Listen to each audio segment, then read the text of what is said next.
And we are back with another great episode of Liam Picks Fights. I am very excited today to be joined by three guests to be breaking down UFC Vegas 38. This is going to be an exceptionally good fight night card. I know we've been digging through a lot of slop, a lot of bottom of the barrel. We peaked at UFC 266, and now we're going to get right back down to business. We are in the UFC light heavyweight division. This is a division historically I've had some success picking these fights, so I'm really excited. I got three excellent guests to bring on the show. So first and foremost, you know him, you love him. He's here all the time with me on the channel. My man Gordo Gambles, who I'm going to be doing the final breakdown with tomorrow night on his channel, Plays and Fades. If I have any new thoughts based on weigh-ins, I know everyone's eyeing that Serkinov fight as one that they want to see him on the scales. So if we have new thoughts based on weigh-ins, we're going to talk about DFS with my man Gambles Gordo tomorrow. But today we're super excited to break down the full card, and we brought him along. We know that this man's been killing it with me on the Contender Series breakdowns.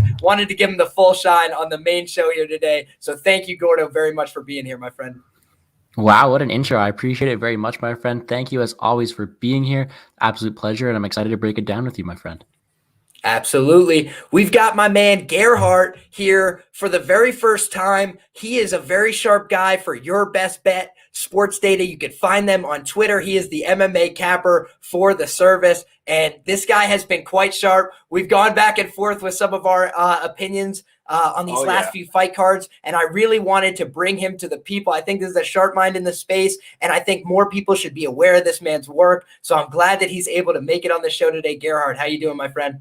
Doing good. Thank you so much for having me on. I can't wait to dig into this fight card, and hopefully we have some similar opinions on some of the fights coming up.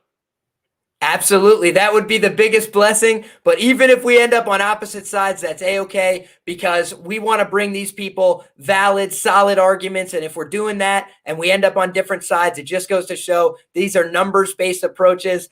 These are people trying to extract value from these betting markets. We're not just trying to pick winners and losers, ladies and gentlemen. That's a hard game to play. We're also trying to do that, but we're really trying to look for value spots in addition. So keep that in mind as we get rolling here. And I'm super excited to bring on my man, Tajik Bey. You know him. You love him. He has lit up the comment section before. He has lit up those DraftKings boards before. No doubt, Tajik Bey, the GOAT. We are so happy to have him join the show. One of the first streams that he is going to be doing. So we're really excited to have you on, Tajik. How you doing, my friend? Doing great, Liam. Thank you for the shout out. I'm very excited to join this broadcast and share some of my insights into the fights. I think it will be a great night of fights. It's very exciting. And your show is one of the shows that I make part of my research routine in order to, gain leverage, make money, and have fun. So definitely kudos to you for producing this great content, and I look forward to cover this card with the rest of the crew as well. I really appreciate that, and it means a lot coming from you, Tajik. I know that I incorporate a lot of these shows into my research as well. There's a lot of great opinions in this space, and so for you to say that I'm included in your rundown, that really is something that means a lot to me. I appreciate that tremendously. And I know that a lot of you people out there look forward to this show as part of your research process, and I appreciate that too. So if you do, go ahead and give a like to this video right now before we get started. Go ahead and get subscribed to the channel. If you're not already, we got some regulars here. We got some people joining us on stream right now, watching along. We got Graham says, let's go, boys. We got Dalton in the chat says, what's up, people? Appreciate you boys stopping by, and we're going to get right into this fight card. The last thing we got to get out of the way is that this show is brought to you by PrizePicks. They're my sponsor. Guys, they've got lines for Dana White's Contender Series. They've got them for the UFC fight nights like you know and love. And they've got it all over the board, every sport, esports. You can combine props. It's the simplest DFS offering that I've ever seen. It's just over under totals. And if you use my code Liam, they're going to deposit match you 100% up to $100. So go ahead and check out prizepicks.com. Check out the app. If you haven't already, it's a very fun way to get involved. That's all my NFL degeneracy that you will see is on PrizePicks. Had a nice $125 cash last weekend, blew it all on Monday Night Football. So you know I'm coming back Sunday to get it all back again. But we are here for the UFC, and I am extremely fired up to break this down. So we will not leave you waiting any further, folks. We have got an insane card. Like I said, it's headlined in that 205 division by explosive light heavyweights, Johnny Walker and Thiago Santos, but we will start in the 135-pound division, maybe the most stacked division in all of MMA, the bantamweight division, the men's class. We got Alejandro Perez. We've got Johnny Eduardo on the other side. And, man, Johnny Eduardo, a little old in the tooth here, but he is a talented fighter. I'm going to kick this over to my man Gordo first. How do you feel about this matchup? Do you think that there's a betting line that you're looking to target? What do you feel about this fight? Yeah, man. Well, first things first, we got to get out of the way. Johnny Eduardo is 41 years old, and that is a tough age to be betting on someone, especially at this 135-pound division. But then you look at both fighters too. Another big thing to notice is Eduardo hasn't fought in 3 years, 3 months, whereas Perez, not any better, 2 years, 2 months as well. And both guys are coming off back-to-back losses. I mean, Eduardo hasn't won in almost 5 years. Perez has almost won in 3 years. So you have two fighters not looking too hot. It's something that I don't really want to have all my money in, because you look at it from this way. You have two guys you're not certain. And when I'm placing bets, I want to be certain of what I have. I want to be confident in what I have. And I want to know which fighter I'm backing. And when you haven't seen a guy who's fought this long in a long time, it's going to be really tough to say. Watching tape, though, I do have to say that recently we have to see that Eduardo is one of those guys who's going to go out there and he's going to give it his all in his first round. We see him maybe quit a bit in a couple of fights, but he's going to go out there and he's going to look to get that finish for you early. And that's the problem I have here, is if he's not able to do that against Perez, if he's going to give up. So that's why I'm targeting the under more likely than everything else in this fight. I think that I missed my line movement. It was at a much better number earlier in the week, but you look at it now, it's not looking too pretty. But I do think it's going to go either Perez is going to get him out there late after Eduardo drains himself out. I do think that the older age isn't going to help him here. He's likely on the way out here. So I'm going to side on the Perez side, but it's not the fight with the most, I'm going to say, with the most conviction, right? So with that older age, with that big layoff, I'm just looking for a little bit of violence to start the night off. I know usually the first fight of the night usually gets a little bit of violence to get that ball rolling. But I'm going to side with Perez here. I do think he wears out the older Eduardo and puts him out there later. Understood completely. And it sounds like you're favoring, the killer be killed type of narrative. I have heard that a lot this week, and that would make sense to me. Our man Dalton in the chat says the under 2.5 has been juiced, but still seems like the play. Gerhardt, would you agree with that line of reasoning, or are you targeting a different value spot for this fight? I was actually as well looking at the under 2.5. Now, I start my research on Mondays, and on Monday it was at minus 120, the under 2.5. Did I bite? No, I did not. Missed the line move big time. But one thing to note here in this spot is Alejandro's at AKA, and we've seen Johnny Eduardo. He's been subbed numerous amount of times, and I'm just wondering if him going to AKA is actually going to play a role here, and maybe he implements some takedowns as Johnny Eduardo kind of wears down, because kind of like Gordo said, he is a first-round fighter, and I also believe that he's Jose Aldo's striking coach. I don't know if that's someone correct me if I'm wrong, but I believe he's Jose Aldo's striking coach. I don't know if it's still true, but I think that definitely was the case. Okay, yeah. So I remember something like that, but I like this. I like the spot for Alejandro via submission in the third round, but I would play a submission prop. I just think it's a sneaky play. I do like the under 2.5. I don't like that it's juiced anymore, but I don't know. It's just it's too tough to call when you have two guys that are on pretty lengthy layoffs. So for me, it's a pass of a fight. But if you put a gun in my head, I'm going to tell you Alejandro Perez is going to get his hand raised at the end. And I'm looking here on best fight odds right now. Perez by submission can be had for plus 1,000. Wow. Yeah. So you can get that on Bet Online. That's the best available price. And, market wide, it seems like it's plus 900 and above. So if that's a play that you want to get involved in, there is a juicy plus number hanging by it right now. And that's something I'm certainly going to take a look at as we continue on the show. It's a sneaky angle I hadn't really considered, and I expected it to be lined a little closer. I'm kind of surprised to see plus 1,000. One more thing to note on that is that Alejandro Perez does have 4 submission wins as well. And then another thing to note is Stamen. He was credited a takedown in that fight versus Cody Stamen, and he held his own in that fight. Stamen actually went 0 for 8 on takedowns in that fight.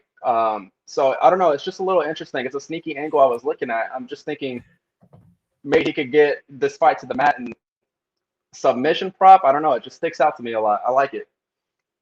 Yeah, I certainly am considering taking a quarter unit shot on that right now as we're live on the show, if I'm honest with you. Tajik, we're going to kick it over to you, my friend. Do you have strong feelings one way or the other in this matchup? Not really. I mean, I'm looking at the Johnny Eduardo. I think one of the key things to mention here is exactly his age, right? I mean, he per ESPN and UFC stats, he's 43 years old. So 43 makes him the oldest fighter in the UFC roster, alongside Damian Maia and Alexei Oleinik, right? He's a Muay Thai specialist. He has a BJJ black belt, and he holds notable wins over Eddie Vineland and Manny Gambirian, right? But I think the scariest part of his game right now is that Muay Thai tattoo on his stomach, right? It's a little bit tough to see him winning this fight. But at the same time, Alejandro Perez is coming out of the 2-fight losing streak, having lost to Song Yadong and Cody Stamann, right? So what we should expect out of Alejandro is being a little bit more cautious about getting knocked out, and we know that Johnny has that power. He did stop Manny, he did stop Eddie. I actually think that this fight goes to decision. If you are trying to bet on under 2.5, be a little bit cautious. Having said that, the last time Johnny has not been stopped or lost by a decision was exactly 10 years ago. So if you're this narrative guy, you can definitely kind of subscribe to that most recent losses of his have been all by stoppage. But just given how low volume Alejandro is and how cautious he's probably going to be coming into this fight on a 2-fight losing skid, I totally see this fight going to the decision. Yeah, and there's two things that are really standing out to me about this fight from a betting perspective, which is number one, to just bolster Gerhardt's point, Perez right now on Bet Online is plus 125 to win inside the distance, yet he's plus 1,000 to win by submission. And if you look at the knockout line is plus 235. So that just seems really absurd in terms of pricing to me. I don't think that the knockout is that much more likely than the submission. And on top of that, I do think that one way or the other, the inside the distance makes sense to me only because of the age factor in this fight. I do think he's very likely to get knocked out due to his age.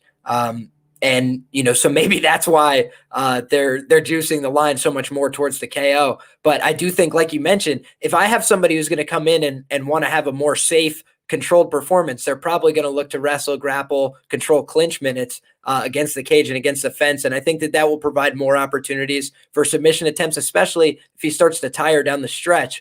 And if you can't get him out of there with shots, but you can ground them, then you can definitely start to look for those submission opportunities as somebody gasses. So at plus 1,000, I just put down a quarter unit. I haven't tracked it yet, but I'm sold. Gerhardt, you sold me on the first fight. So there we go. I took a stab at it, and I'm excited to see how that fight plays out. I also think, at a 60% indication, minus 150 is right now what that under 2.5 is sitting at. I think that the value's probably been extracted. And I would agree with Tajik there. It's a little sketchy, but I think that if you're getting that huge plus number, anything above plus 900, I think a small poke on the submission line is not out of hand. So I'm going to move right along to a fight that I have no action on, but it seems to be, a fight that's got some betting attention. We got Shayna Young on one side. We got Stephanie Egger on another side. Pretty low-level women's bantamweight fight here. About 18 pro fights between the two of them. Not a ton of professional experience. But, on the one side, we've got a woman coming back off of a pregnancy. And on the other side, we've got a woman that doesn't have a tremendous amount of upside, in my opinion. So don't know what to make of this. We're going to kick it to my man Tajik first. We'll go the opposite way around. Tajik, how do you feel about this matchup? And do you think there's anything exploitable from a betting perspective? From a betting perspective, it's going to be a little bit hard, right? Like we're talking about Stephanie Egger, who is under 23 European judo champion. She's ADCC European champion as well.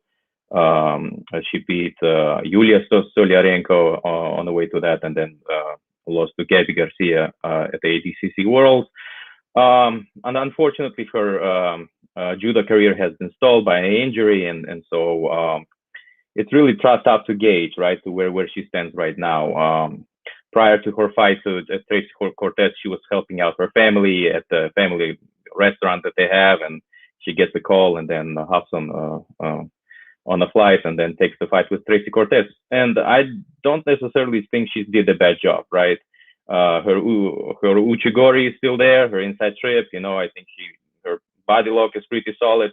So I think that, it's fair to say that as a grappler, she's accomplished enough to cause Shayna trouble, right? And with Shayna has a karate base. She wrestled collegiately, although there is very scarce information about how successful she was. And I think in terms of the grappling and wrestling, I mean, she made Macy Chiasson look like Merab Dualishvili, right? So it's a little bit tricky matchup. But her setup game is good. I mean, I think her high kick is there, and if Stephanie is not careful enough and doesn't keep her hand up, she may be in trouble. Sharps have jumped on the Egger line early, and I think the assumption is that she can weather the early storm. And then just because how muscular Shayna is, we're going to see a stoppage or Egger taking it to the decision due to her grappling and wrestling prowess. I agree with that assumption. I think Egger has a chance to take it to the decision and then even finish Shayna. And so for Shayna, it's a little bit her pass, I think, is a little bit limited. But yeah, I don't have a bet here, to be honest. But I think if I were to pick somebody as a favorite, it would be Stephanie Egger. That makes sense enough to me. And yeah, that's how I see Egger having success in this fight is grappling down the stretch. But I find this fight a little bit tricky to cap. I heard Cody Safdie mention, for whatever it's worth, on his show that he had a source say that Shayna hasn't really been training like a professional MMA fighter for this camp because she just has a newborn child and she hasn't been able to devote her full focus to it. So I think that also bodes well for people backing that side. And now I don't have that same source, so I can't confirm or deny it or anything, but I did find that very interesting, and it would lead me to stay away from the Shayna side, no matter how I approach this fight otherwise. But if you don't have anything else, Tajik, we will kick it over to our man Gerhardt and see what he has to say about this matchup. Yeah, I think that narrative, you have to be a little bit careful with that narrative of not having worked out. She looks in a great shape. It's more the matter of her durability, how much stamina she has, right? Again, in round 2 and round 3, she looked pretty tired, right? And obviously she gave birth recently. So, but when you're capping this fight, don't make what the Cody Safdie says as a part of your main part of your capping. So that's sure. Just treat lightly. For sure. Gerhard, over to you, my friend. What do you got? Yeah, so on this fight, I actually went opposite of everybody. Stephanie Egger actually opened up as a dog in this fight. And if you got her early, good for you. But I'm actually buying back, and I'm going to be going with Shanna Young in the spot. I just think that she's going to come out. She's going to have some volume. She does have a wrestling background as well. And she did get a scholarship collegiately. What does that mean? Probably nothing, because I think there's only 8 women's colleges that are actually recognized in the States. But I don't know. I have never really been impressed with Stephanie Egger. And then also come to find out, after her loss to Tracy Cortez, she actually tested positive for 27 pictograms of, I believe, I can't remember exactly what it was. But she tested positive, and, I'd figure somebody testing positive for M3, I think that's what it was, metabolite, I would expect a better performance out of them. But she didn't know. She got off the hook. She was not suspended. So it is what it is. But I'm actually going the other way. I'm going to go with Shanna Young just via volume. She does move forward from the regional tape that I've seen. She has some solid ground and pound. I don't want her to go to the floor with Stephanie Egger. But I'm just saying, if she does get it there, she has shown to be quite tough. If Egger locks up a submission, I like that Shanna Young won't tap. She'll just get choked out. She'll go to sleep. So I don't know. I think that this is a spot where Shanna Young is someone who I think will fight for my money. It's very low level, but I'm just keeping the lines honest by buying back on the line movement. So that's where I'm at with this fight. I love it. I love it. And a contrarian take backs up what Tajik said as well. It's not so binary. It's not a very simple one and done type fight. Worth digging into a little more before you place a wager, certainly. And just want to shout out my man, Uncle Wheezy in the chat says, what's happening, fellas? Good to see the GOAT of MMA betting on the panel. I know, what a blessing on the show, Uncle Wheezy. And if you guys haven't already, check out what Uncle Wheezy's got going on. Him and DFS by the numbers, always putting out quality content early in the week for you savages that are looking for something to bet on a Sunday. Now, Gordo, my man, do you have thoughts, feelings on this fight, or is this one that you didn't really target so much? This is one where the panel does it perfectly. We have one on one side, one on the other, and to me, it has a split decision written all over it. It's one of these ones where I could really see it going either way, and you couldn't pay me to pick a side for this one. I think it's a very low level side fight in the first place, and I'm more interested in targeting maybe the over in this fight. I know people are saying that there could be submissions either side, mostly on the Egger side, but I just think there's two tough girls going at it, and it's just be a sloppy fight that goes to decision, and that's what I'd rather do. I mean, there's a bunch of, let's say, parlay pieces on this card. So if anything, I'm going to go over here and take the over in this fight because I think it's going to end up a split decision at the end of the day. I would not be surprised if Egger's going to just take her to the ground and have a nice little ground battle there. If she locks up submission, fine, good for her. Then on the feet, I think it's relatively close and you don't have insane power punchers there. You don't have someone who's going to go out there and just bring the aggression. It's going to be volume, but it's not really be fight ending intentions. So to me, this is more of a fight where I think it's going to go to the end. I think it's going to be a close one. And if you have a ticket on either side, you guys are probably going to sweat it out, right? So I do think it's going to be a close one. Best of luck to whoever playing it, but it won't be for me. Cheers to that, my friend. We got Uncle Wheezy says, fired up for the show. I'm on vacation, chilling by the pool. Let's talk fights. You know that's what we're here to do, Wheezy. We won't belabor this fight anymore. We got split decision written all over it. The guys are split. We think that this is a close enough fight. I'd say if you were on the dog, you got value. If you hit Egger at that plus 130 mark, potentially you got value there. If you are on the side of Gerhardt and you're hitting that buyback, now you can get Shayna Young at that plus money figure. So if you're sitting on plus money, you probably have a better look than if you're sitting on minus money either side in this fight. And if you want to shorten the price, maybe you go ahead and target either one of those ladies by decision, because that's what the panel seems to think is the most likely. So just something to consider there. Maybe you target the over 2.5 if you're looking at them long shot parlays, if you don't want to get involved in picking a side in this tricky looking matchup. But either way, folks, we can move right along to another matchup in the 135-pound division. That'll make 3 in a row, folks, for those counting at home. We got Douglas de Silva de Andrade taking on Gaetano Perello. I can never get his name quite right, but we're trying our best. And, you know, this is an interesting enough fight. More experience, certainly, on the side of Douglas de Silva de Andrade. You know, probably a little bit tougher of a stylistic matchup here for him, but the odds don't seem to reflect that. So what do I know?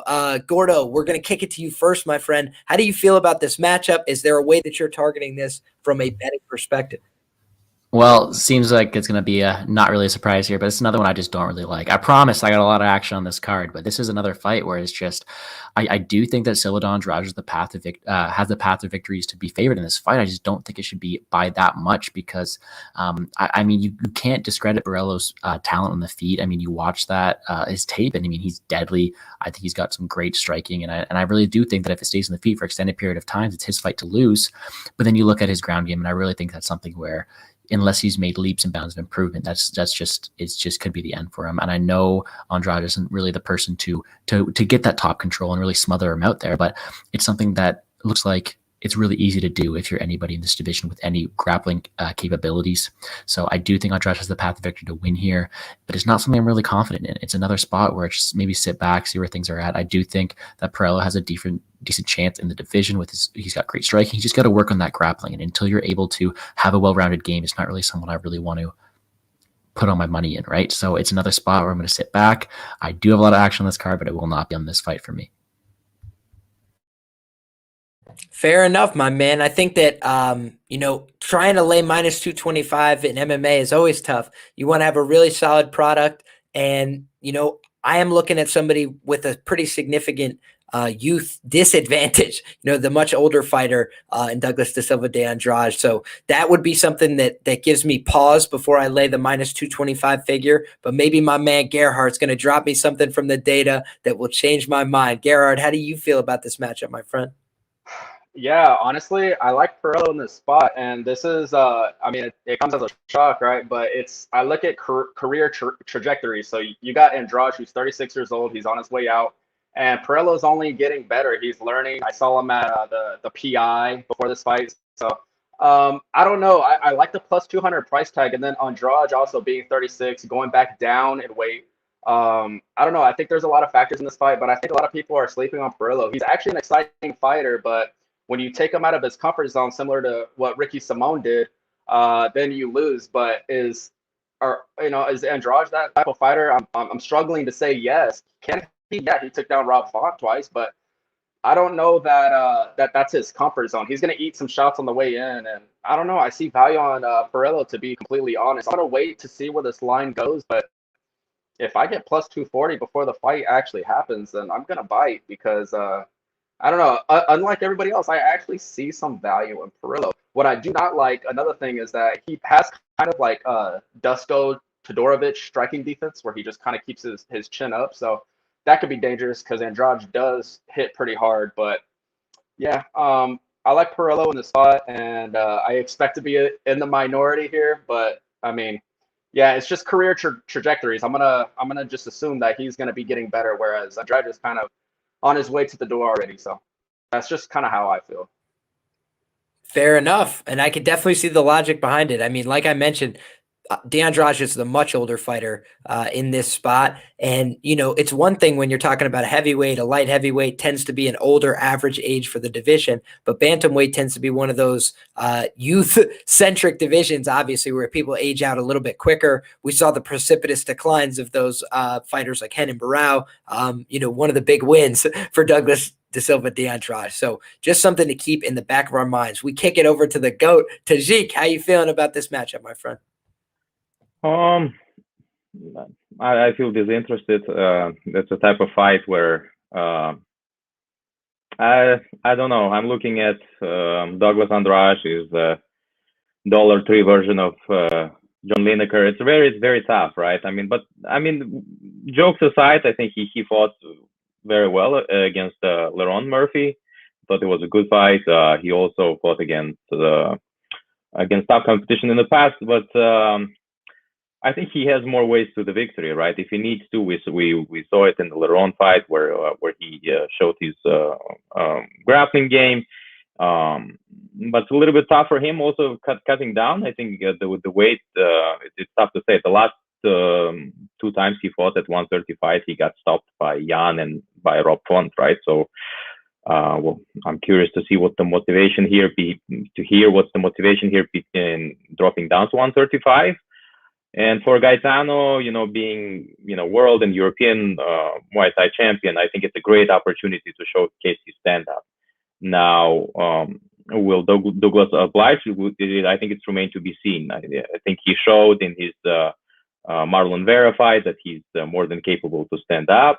And I think if he needs to, he can. If it comes to the plan B, he can definitely take this fight to the ground. Although he's very reluctant, he's not the type of guy that will take you down. But out of necessity, I mean, if we're looking to just ways to victory, right? Potentially, push comes to shove, he may take Gaetano down, and he's such an unknown entity when it comes to the ground game. I mean, so far what we have seen is, him being, subbed in the second round. I don't have much interest in this fight. I mean, if you're on Gaetano Perello side, maybe think of him as a DraftKings play, right? But on the betting side, I don't really have much interest in this fight. I think Douglas will take this fight pretty comfortably. The only thing that's really we got DFS by the numbers with the GOAT emoji. I think we all know who he's talking about, and it ain't me. But we're looking right here, and I'm seeing plus 100 for the fight doesn't go the distance on William Hill, and that seems to me like an interesting enough spot. It is a 135-pound bout, so I probably wouldn't touch this at any kind of chalk. But at even money, both of these guys tend to finish or get finished. I think 50% of the time for De Silva, and even more for Perello. He's been submitted a lot. Obviously that's not Douglas De Silva de Andrade's forte, but I think that he could control some minutes from top here if he gets some takedowns. But man, I'm worried about him on the feet at a little bit more of an advanced age, a little bit slower. Doesn't have a tremendous reach, although they are at reach parity in this matchup. So I think it should be competitive striking. But I feel like somebody's probably going to go down if they do end up on the feet for 15 minutes trading leather. So interesting enough matchup. I do think from a money line perspective, I would probably be playing dog or pass in this spot. But I'm ultimately passing on this fight as is. I don't have a William Hill account, so not something that I can touch personally, but I do think that's interesting enough. If you want small action on this fight, maybe half a unit there would be something I would consider. But we can move right along, folks, to a fight that I'm much more interested in. I think that this is good fun, man. Jamie Malarkey, really brutally ripped up my Kama Worthy ticket in devastating fashion. I was like, maybe Kama's gotten past some of the chin issues, and didn't seem to be the case. He got blasted right out of there.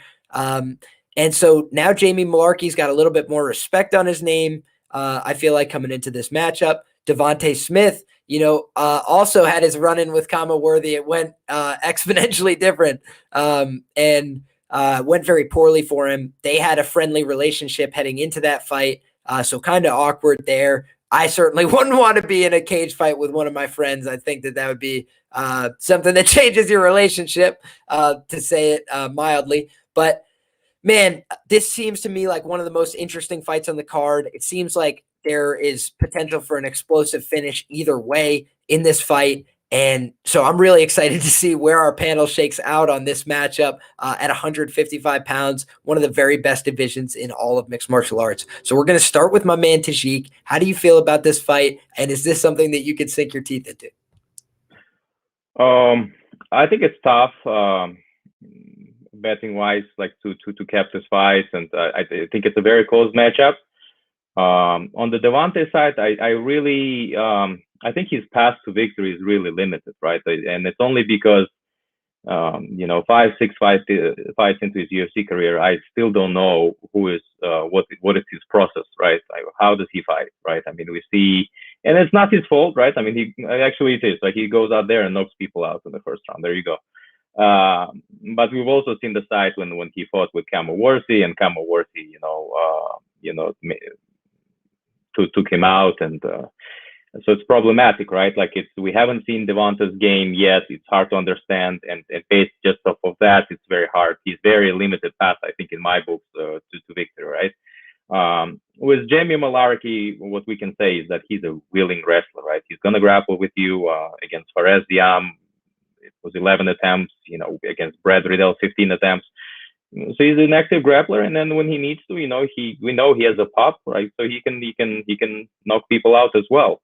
I think there, having said that, I see more ways to victory for Malarkey if he manages to survive the first round, right, and not get KO'd. So it's a big if, and betting wise, although I'm very risk prone in my betting routine, I would say I reluctantly pass, and yeah. I think that that's a fair enough approach to this fight. Was that an outright lean towards Malarkey though, overall, or? It's tough to say, right? I think again, I think Malarkey has more ways to win this fight, right? I mean, we saw that he can stand, we saw that we can wrestle, and with Devontae, I'm still full of question as to what does Devontae look like past the first round. Very tough. I'm gonna go ahead. It's tough to go on the record here because, but I would say Malarkey has. If I have to choose, I would go with Malarkey. How about that? Fair enough. I appreciate it. Gerhard, how do you feel about this matchup? And do you have any thing you're targeting from a betting perspective? Yeah, so I actually think that there's a lot of value on Jamie Malarkey. I would almost align him as a favorite in this spot. He's got some good forward pressure. He can wrestle. And the way that he wins fights really is that he's just really durable. And Devontae, if he doesn't finish in round one, I have serious concerns how the fight plays out the later this fight goes, because the average fight time for his fights is actually 4 minutes. So he has a 100% finish rate, but I wouldn't rely on finishing Jamie Malarkey and gassing yourself out, and then Jamie Malarkey just is in cruise control rounds 2 and 3, and that's kind of where I see the fight going. And also Malarkey, since he's been in the UFC, he's been on murderous row. He got fed Brad Riddell. He had Faraz Ziam, which should have been an easy fight, and that's a fight that I actually scored for him. I actually think he won that fight. And I'm saying that having a bet on Faraz Ziam. So I don't know. It's super interesting, but I think the right side in this spot is Jamie Malarkey at plus 130, and I would entertain a decision prop here. I think Devontae is kind of tough, but again, I have somewhat concerns about his chin. But yeah, just if you're gonna ask me to pick a fighter, I'm gonna go with Malarkey. I think he survives round one and cruises his way to a decision one. That's my official prediction. I am very glad to hear you say that, my friend. Before I talk about this fight, I'm going to kick it over to my man, Gordo. Gordo, let the people know. Do you agree? Do you disagree? Are you passing? Are you playing? What do you want here? This is one where, if anybody follows my YouTube at Plays and Fates Sports, this is one where I'm on the Malarkey side here as well. He was one who I thought should be able to credit a lot more than he is. However, I have not put my money where my mouth is. I have not placed a bet in it, and I'm still waiting. I think that if you look at it from a papers perspective, which I tend to see a lot of line movement towards people who wiki cap on Saturday mornings, but I'm still hoping for some more money to come in on Malarkey. Come in on Smith so I can get a better line on Malarkey. I do think he does have more paths to victory here, and I think that his pressure and forward pace here, he's got some great head movement as well. It's going to lead to him being able to break down Devontae Smith the long run. I have not seen enough from him in a long-term game to place some money on Devontae Smith. I know that sometimes getting round one knockouts all the time may hurt you in terms of your style of fights, just because we're not able to see what he fully has. And that's my problem here. It's the only reason I haven't fully locked in a bet yet is because I'm still worried to what Smith has not shown us. I know that Malarkey's a great grappler. He's got great pressure and he's got great head movement. And I think he's going to be able to hold his own on the feet as well. I just don't know how Smith can be able to fare on the ground, because I know that Malarkey's want to get it there. And when you only have an average fight time of 4 minutes, you're not giving me much tape to work with. So I am going to leave Malarkey here. I do think he's able to get that forward pressure. He's going to get those takedowns, get the control time. And I mean, we've seen how durable he is. His only knockout loss is to the champ right now, Volkanovski. So I think he's going to be able to take everything that comes with the Devontae Smith first round pressure, and he's going to give it right back in rounds 2 and 3. And I think he honestly finishes at round 3. I am looking at that round 3 sprinkle. Well, boys, I love to hear you say that because I'm going to make it unanimous. I'm on the Jamie Malarkey side in this matchup.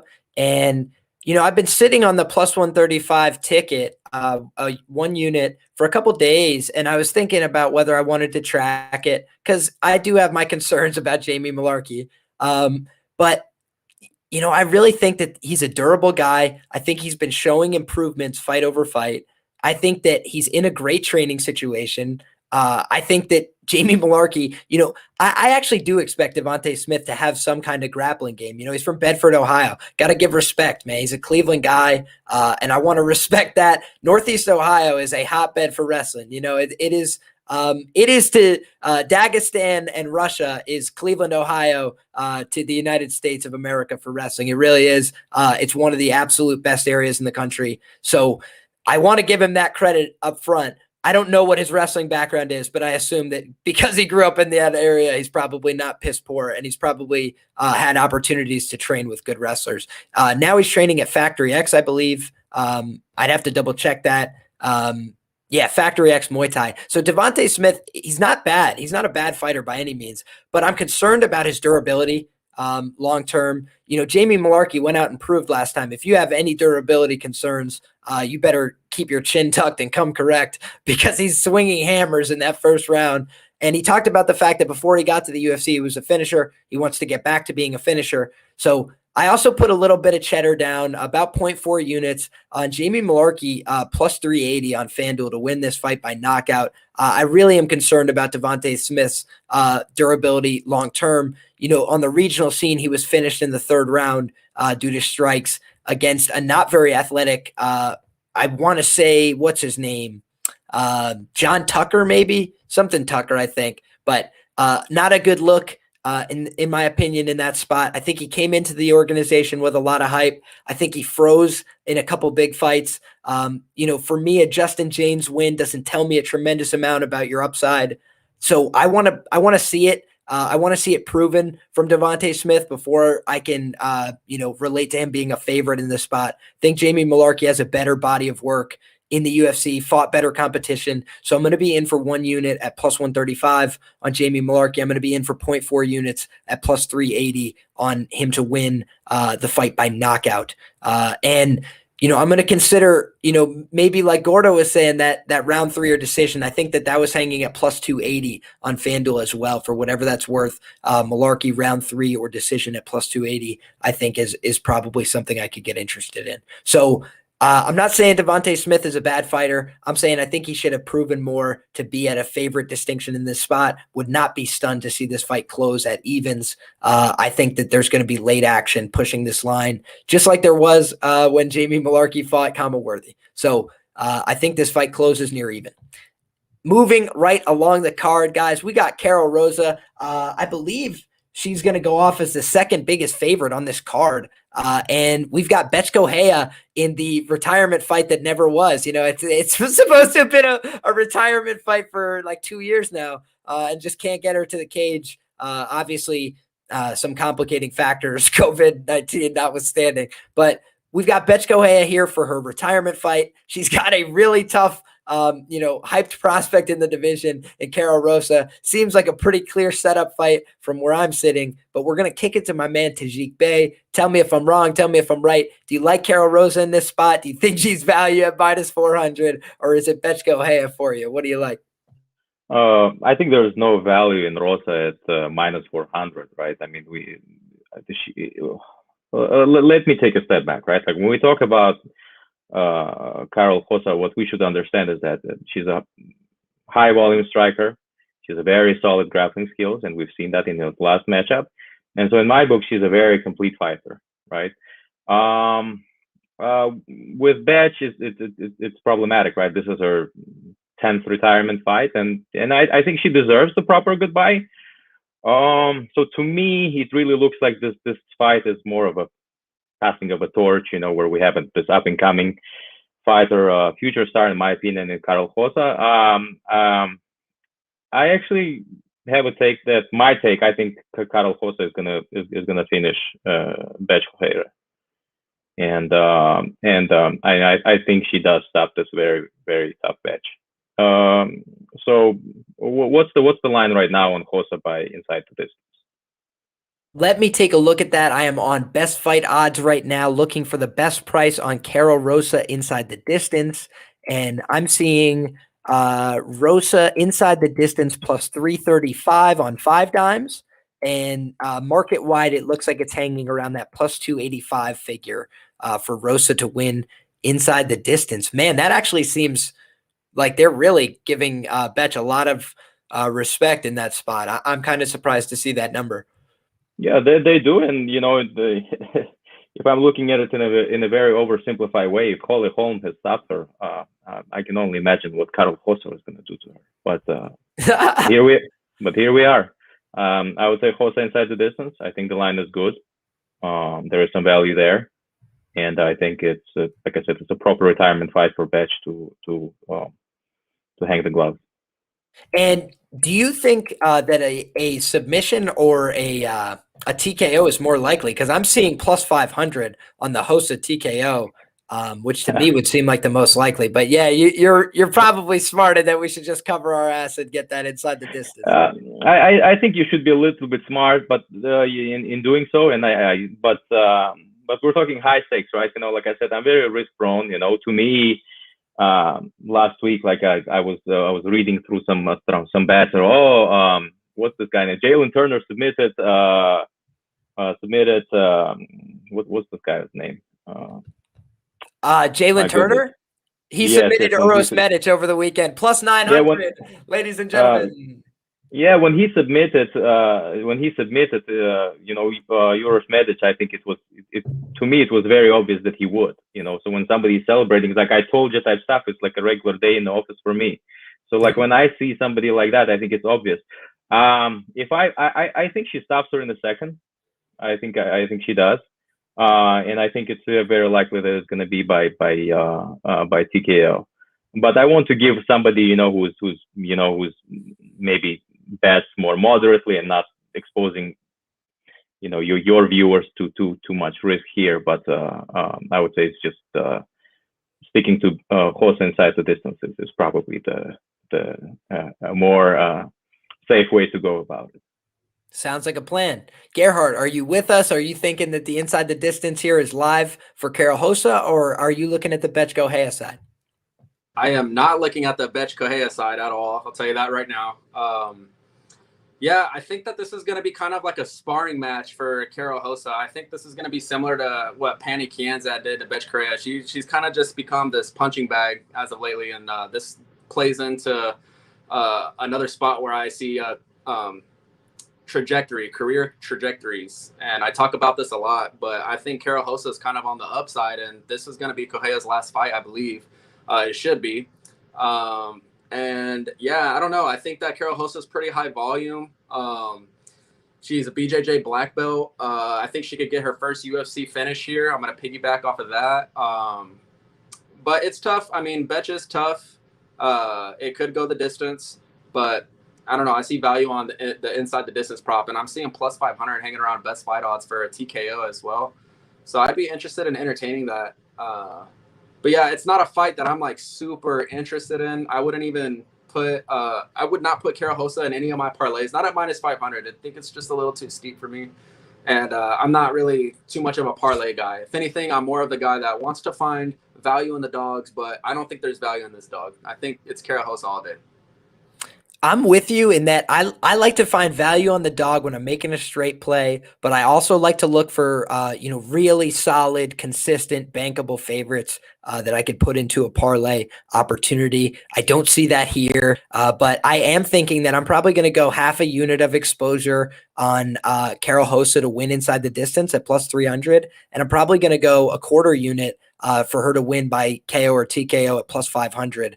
I think that is a good stackable wager. It's a way of maximizing profit if it goes the way I think, but also of mitigating risk if I get out ahead of my skis and she ends up getting the submission there instead. So, Gordo, we're going to kick it over to you, my man. Do you have a unique opinion on this one, or are you siding with the boys and going to make it a unanimous panel on Jose inside the distance?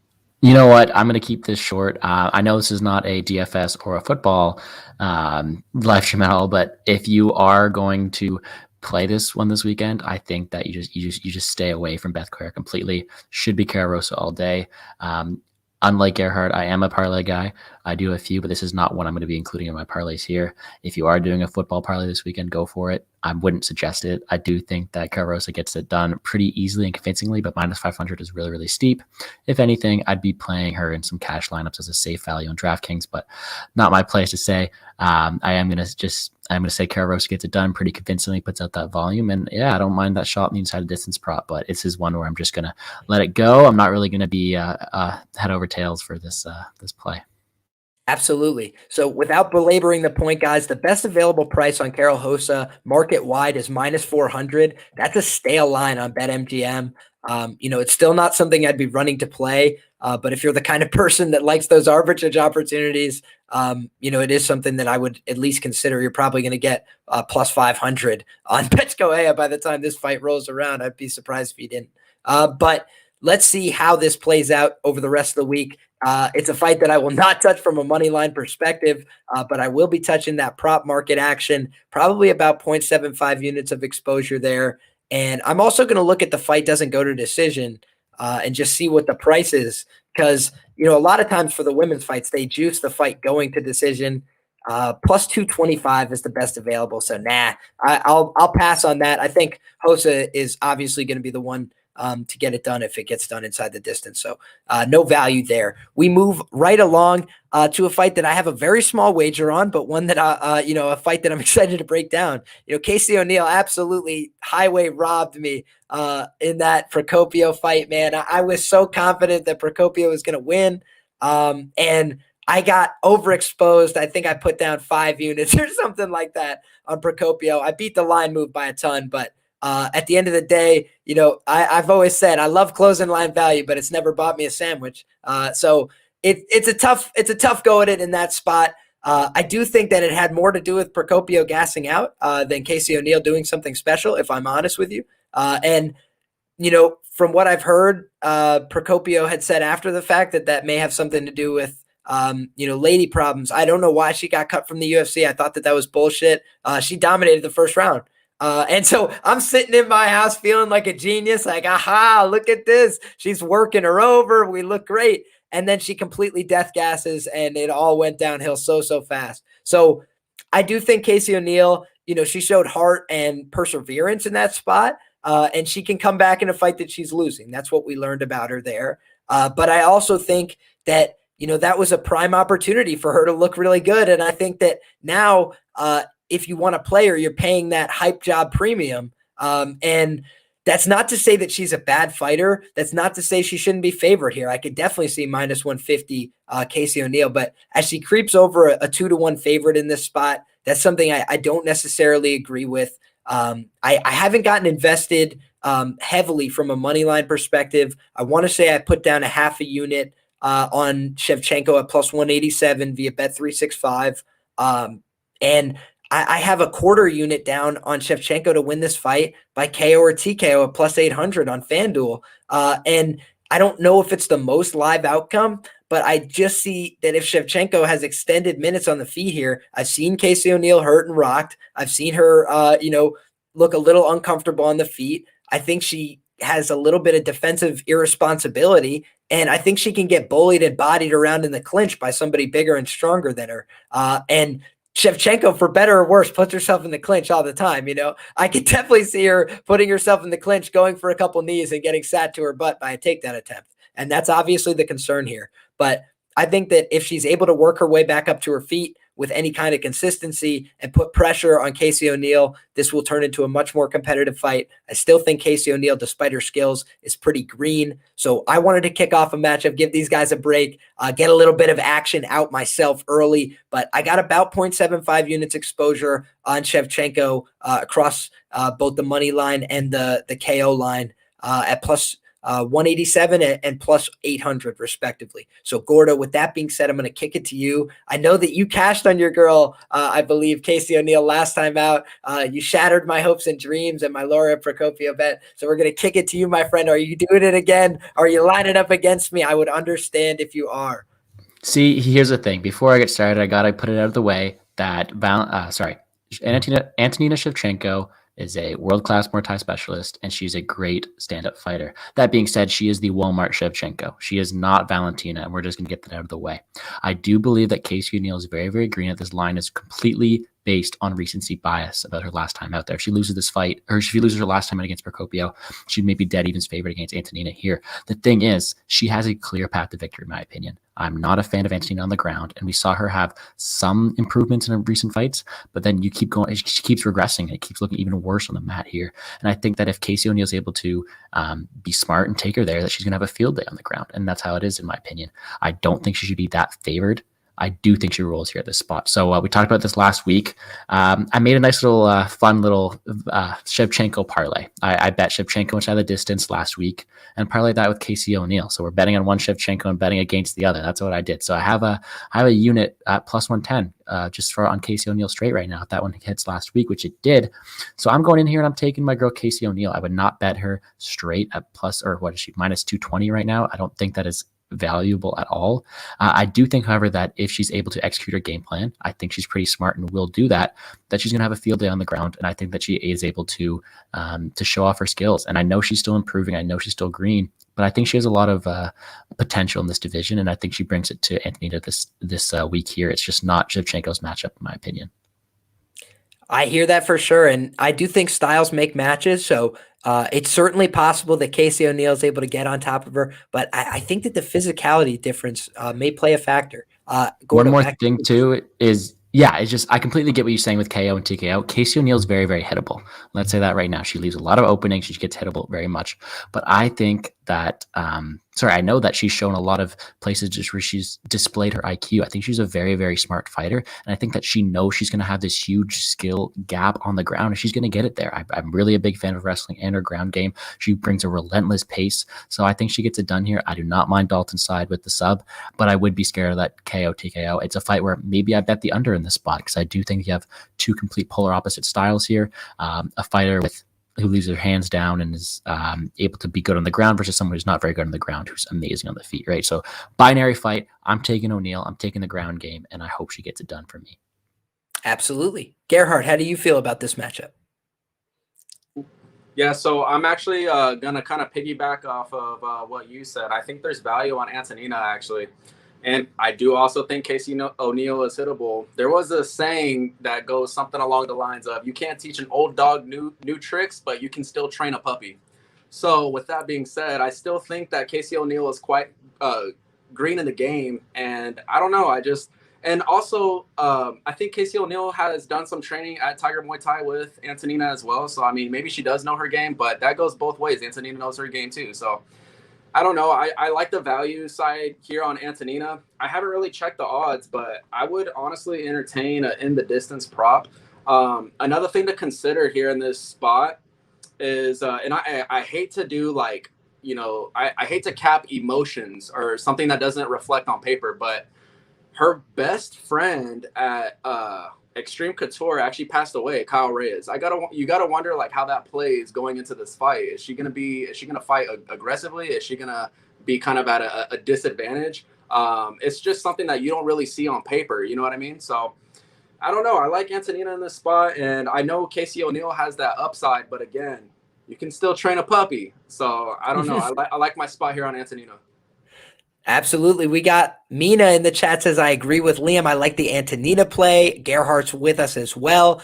Casey's two opponents aren't in the UFC anymore. Maybe she will take Casey down. And I do think that that is a slight possibility. I would be a little concerned if she does, because I think Casey might have something to offer her back. But I do think that Antonina, because of her physical strength and how I expect her to be moving Casey a little bit in the clinch, she might be able to pursue her own takedown attempts. And, she has been able to get on top of girls before in the UFC. It's when she's underneath that she's tended to struggle pretty severely. And, a lot of grapplers are better at being on top than they are at being on bottom because it's more fun. Now, Tajik, we're going to kick it to you, my friend. How do you feel about this matchup? And do you think that there's value on either betting line? I think there's a slight value on Antonina, but I always try to look into the context first before I place any kind of bet, right? So when I look at Antonina, I think one important distinction that we have to draw about her is that she started her kind of focusing on her MMA career around 2017, 2018, and then at the age of 34, right? Valentina has already fought Nunez twice at that by that time, right? It's very important to understand that how late she made that complete transition to the into the MMA, right? And so having fought on the White Contender Series and then having fought Ji-Yeon Kim, she came at about 7-0 coming up against Roxanne Modafferi. So in a lot of ways, Casey O'Neill right now finds herself in a very similar position where there's a lot of hype on her, and this is probably her first and maybe the most serious opponent right now that she has faced. I don't agree with the line on Casey. I understand the hype, but at the same time, one way to look at this fight is that it's going to be amazing opportunity to find out if Antonina can uncover her talent and maybe make that run towards the title or maybe top 10, top 5. And for Casey, we're going to find out if she's a real deal. So I'm very excited about this matchup because I think in a lot of ways, like I said, Casey is right now is in the position where Antonina was prior, with a lot of hype coming towards her. And it's 7-0, right? We know how it ended for Antonina. Didn't go well.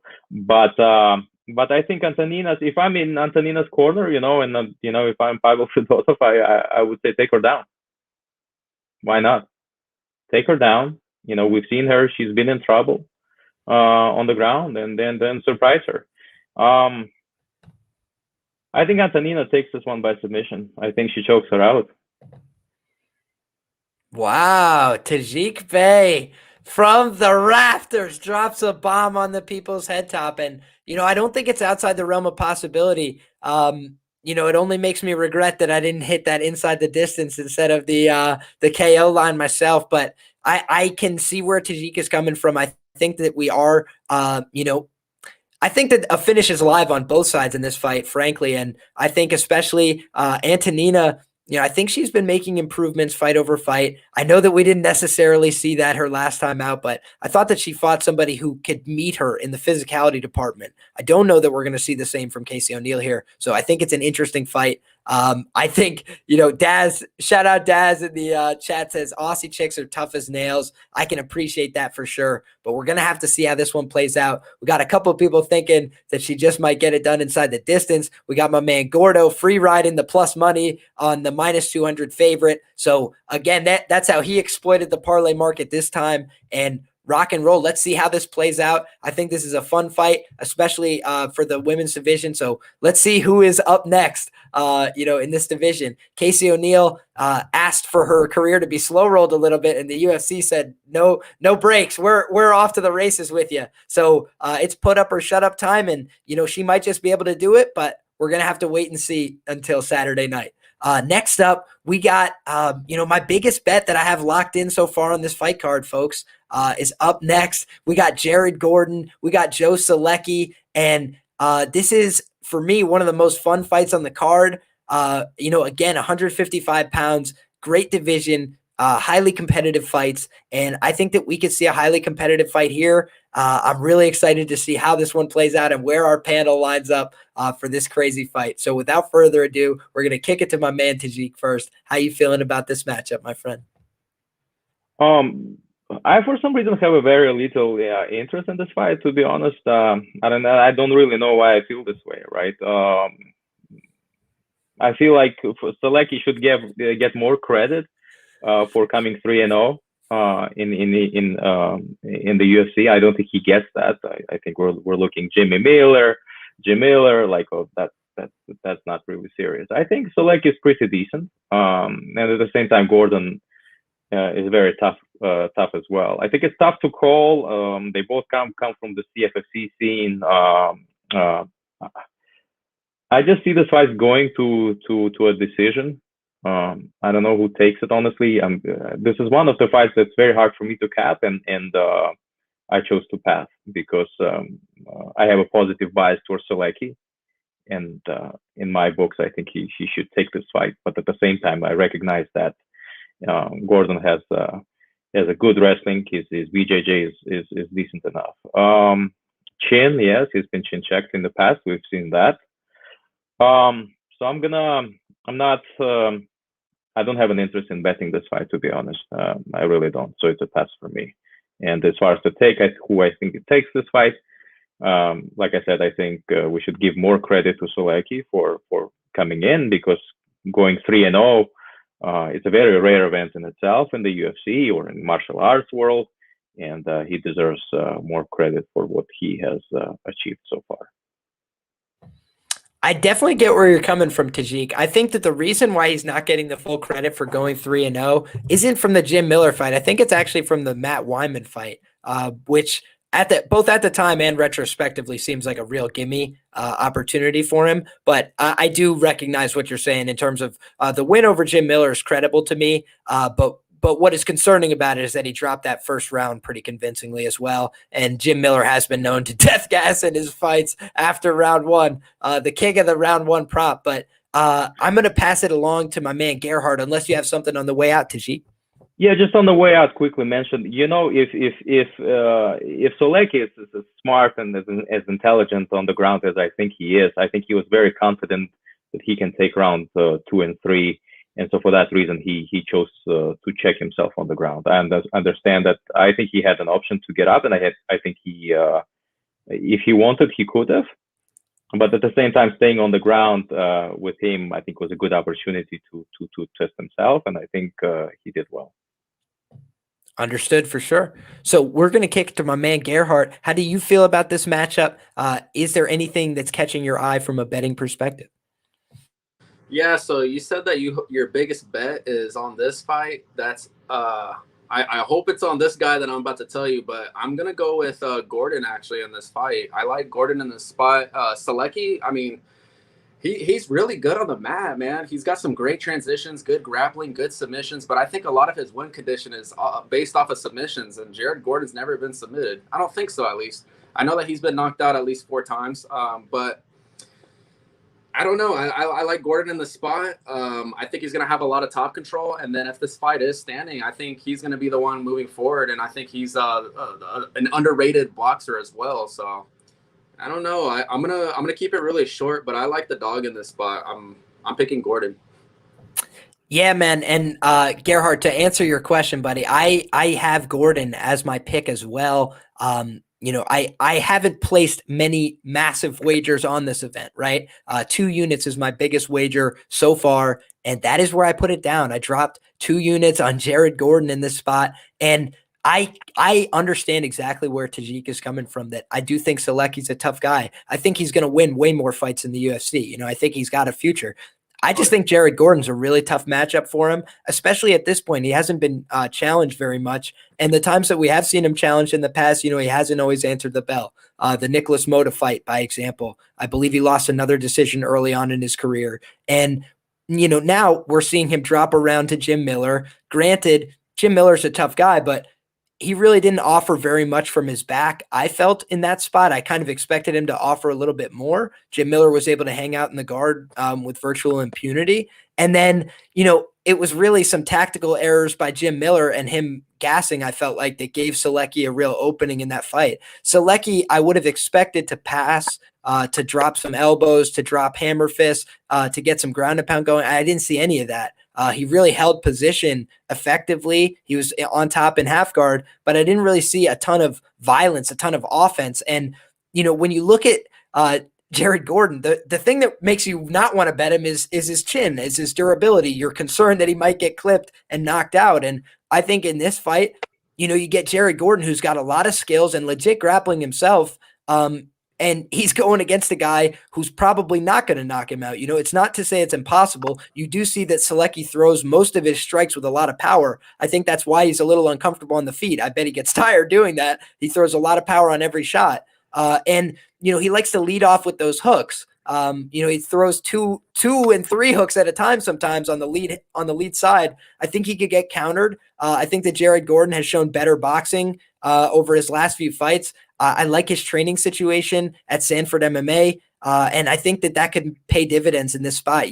Obviously you're paying for a favorite price on Solecki because he's got advantages on paper. He's a black belt. I think he's maybe 5 years younger. Like, he's got some things to like about him. I obviously recognize that. I just think that people are loving him a little bit too much. And I'd say this is a pick'em fight to me based on what we know about these two guys. Jared Gordon's losses have aged tremendously well. I honestly go back and watch that Carlos Diego Fajeda fight. He gets kicked in the nuts twice in the first 45 seconds. So I'm sure his focus was hardly on the punches that were coming at him. He gets knocked out in that spot, but really he just got fouled over and over and over again until the finish. So it was a weird fight. He got knocked out by Charles Oliveira. By the way, so did Michael Chandler. So it's like, this is like a title level loss that he has in that fight. And granted, it looked bad. It was on a string of, Charles Oliveira wins that have progressed him to this title opportunity. But Charles Oliveira is the goods, and he's proven that now on the feet as well.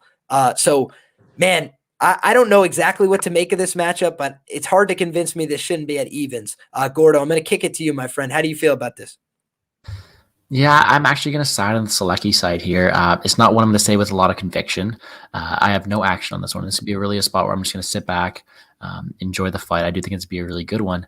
I just don't really see the same credentials that you guys are accrediting to Gordon. I don't think I'm as high on him as anything else, other than great name on Gordon, by the way. I love that. But it's one of these spots where his biggest win condition is going to be standing, and I'm not the biggest fan of him standing. If he wants to wrestle against Solecki and bring it to the ground, I am a big fan of Solecki's ground credentials, and I do think that if it does get extended on the ground for long periods of time, I do favor Solecki to maybe snatch something up. I know Gordon's never been submitted, but Solecki's a very, very slick ground fighter, right?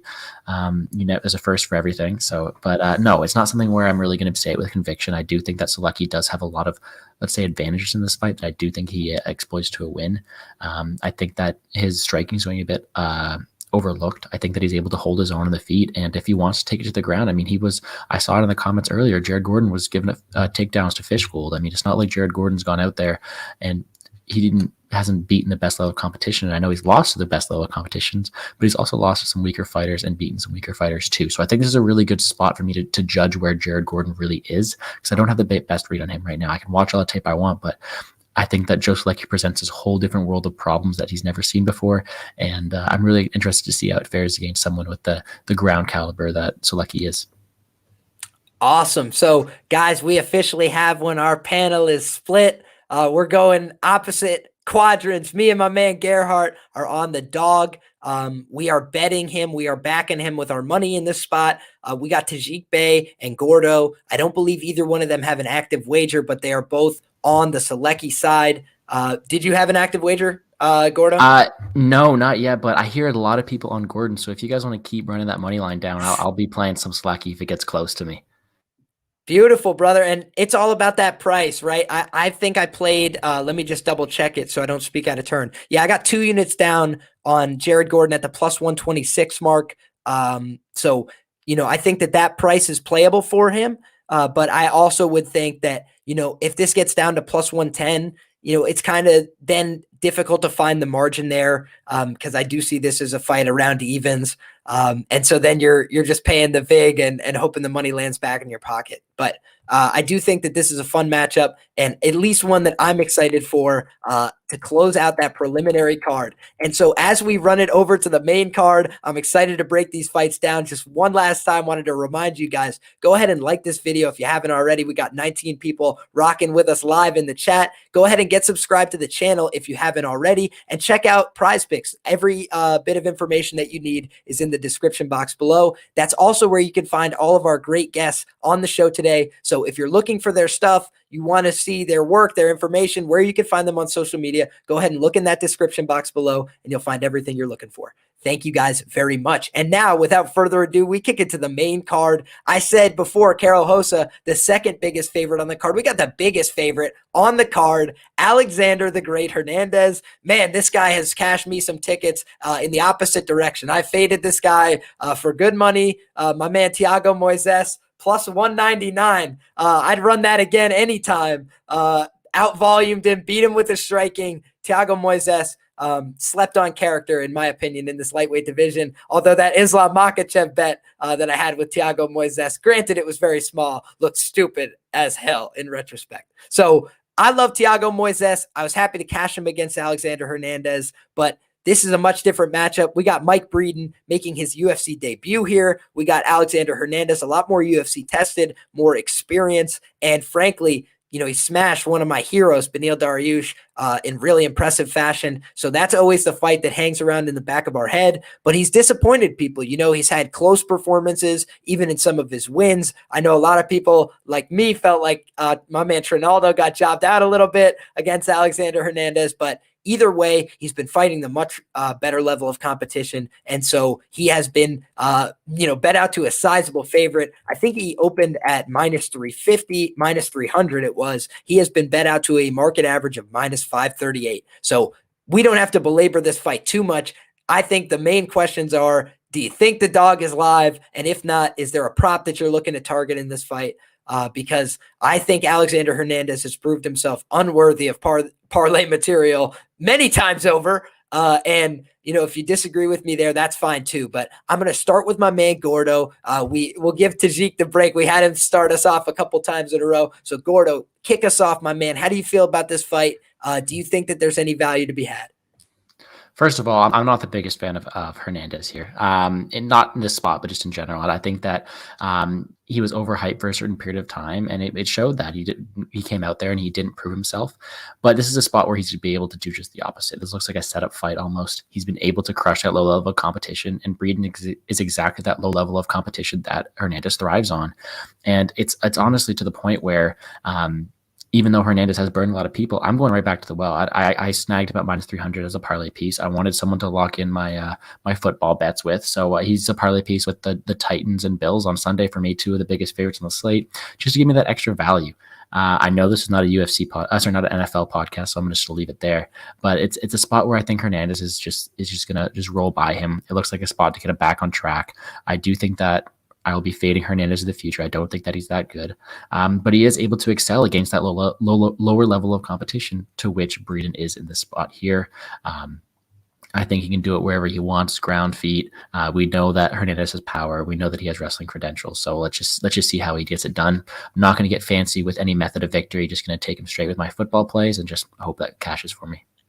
And we got to acknowledge, that Gritzmacher win actually aged a little bit better than we all expected it to. I know Rafa Garcia was that massive favorite. Everybody was playing him inside the distance, and Chris Gritzmacher beat the absolute shit out of him from start to finish.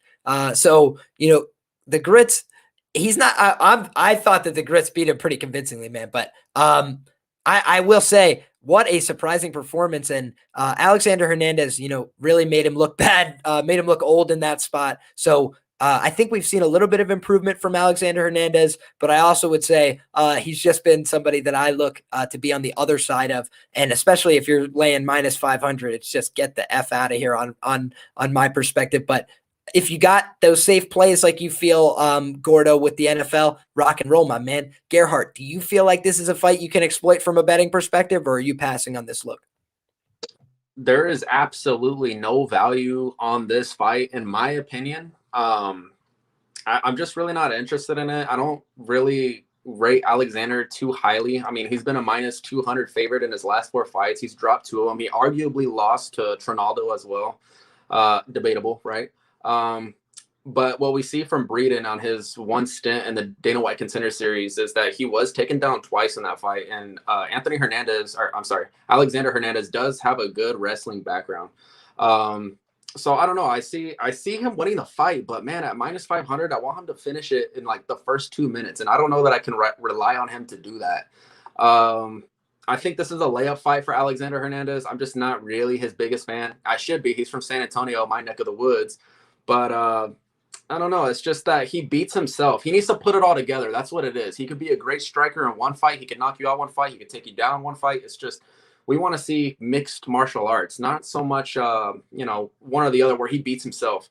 So I don't know, Mike Breeden as well. And I watched his last fight against Compton, and he was doing okay, what I like about him is that he goes for takedowns to close out rounds, and that's how you kind of score points on a judge's scorecard. However, he was put in a very bad position where he almost got armbarred, and if that's somebody else, they're tapping. Or if there's more time, I should say, in that first round, someone's going to tap. So Breeden, I don't know that he's exactly UFC caliber just yet. He has the coach, he has the corner, but I don't know that he has the style exactly. And I don't know that coming in on short notice versus Alexander Hernandez is exactly beneficial. But again, stay away, fight for me. I wouldn't mind seeing an upset here. Holy fuck, that scared me. But yeah, that's kind of where I stand on this fight. Makes a lot of sense to me, my friend. And if you can't get the strongest read and one guy's -500 and the other guy might not even be UFC level, a pass is certainly a fair play there. Tajik, how are you feeling about this matchup? Anything you like? Oh, not really. I don't think Alex Hernandez should be -500 favorite against anybody. Even in a Jake Paul fight, MMA fight, -500, that's too much. I don't have an interest in this fight, to be honest with you, only because Alex is gonna look like -2,000 in this fight, and then they're gonna give him somebody closer to top 15, and he's gonna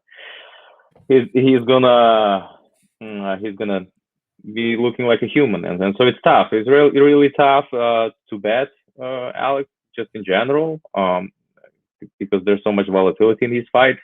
But betting on a debutant who's making it debut on the short notice is just not the recipe for success either. So I have a pass, and so I don't have any interest. I think in terms of the prediction, if you're interested, I think Alex takes it to a decision. Understood. And, that in and of itself is an interesting enough prediction. We've got fight goes to decision plus 150 on FanDuel. So everybody's expecting this fight to end inside the distance, excuse me. If you're looking for a contrarian play, maybe you look at what Tajik's saying, and either Hernandez by decision, which is sitting at plus 200 on Bet Online, or you could look at the fight goes to decision at plus 150. For that extra little bit of insurance if you think Mike Breeden has a chance. So we can move right along from there to a fight that has been rebooked now a few times. We got Aspen Ladd really trying to make this comeback, hasn't been able to get to the cage yet. And then we've got on the other side, Macy Chiasson been a little bit more active, and the UFC really wanted to get this matchup together. They've had a few opportunities to go different ways, and they have continuously decided to rebook this fight. So I feel like everybody basically formed an opinion on this a couple months ago and has had to rehash it now a few times. But Gordo, if we could ask you, how do you feel about this fight, and do you have any betting action on it? No betting action for me. Again, just not on my alley. I got enough action as it is. But I'm going to side with the Ladd side here. I think that I'm not the biggest fan of Chiasson. I think that she has, let's say, less chance of winning this fight, in my opinion. I do think that Ladd's going to go out there, and Ladd scares me sometimes. I mean, she's got some really hellacious ground and pound. I think she's a really strong ground fighter as well. And when she wants that finish, I think she goes out there and gets it. I do think she brings it to Macy here, and I do think she gets her out of there, which is probably a spot. I don't know what the line is exactly in her finishing, but I do think that Ladd gets it done pretty convincingly. I just don't have the biggest, let's say, confidence level on that one. I'm going to stay away from it on that side. Ladd winning inside the distance is plus 130, so it's not really appealing for me on that side either. So I do think that's the biggest path to victory here. That is what I see happening the most, but no value in it at all for me. I am going to stay away from it. I'm going to keep it short. That's going to be it for me. I just think that Ladd gets it out of here. Fair enough. And Gerhard, how do you feel about this matchup? You think Macy's got a shot? You think Aspen Ladd's going to come in here and finish? What do you like? It's tough to say. I'm interested in watching the fight, but I'm not so much interested in betting this fight. Aspen Ladd too, I believe she's coming off an ACL surgery, so you got to wonder how she fights, returning to the cage. I have no interest in this fight at all. I do think Aspen Ladd gets it done, but I do have my concerns as well with her. Just not that high on Chiasson, I guess. I guess it's more of a fade on her, but for me, it's favored or pass. I think you can include Ladd in a parlay, but for me, yeah, I'm gonna stay off. My prediction is Ladd though. Fair enough. So we got two people so far on the Aspen Ladd side of the ledger. Tajik Bey, are you gonna make it 3-0, my friend? No, I will not, and only because it's a tough fight to call. To be honest, I disagree with the odds. There's just so much unknown about Aspen Ladd. Like, she's been away for 2 years, right? Like she tore her ACL, MCM, NCB. Like it's a lot of injuries to maintain, to sustain and recover from. So we don't know how she's gonna show up. And what I like about Chiasson is the fact that I watched a recent interview, and she said, I'm going to be focusing on boxing basics, right? And so what I take from that is that she understands that she cannot clinch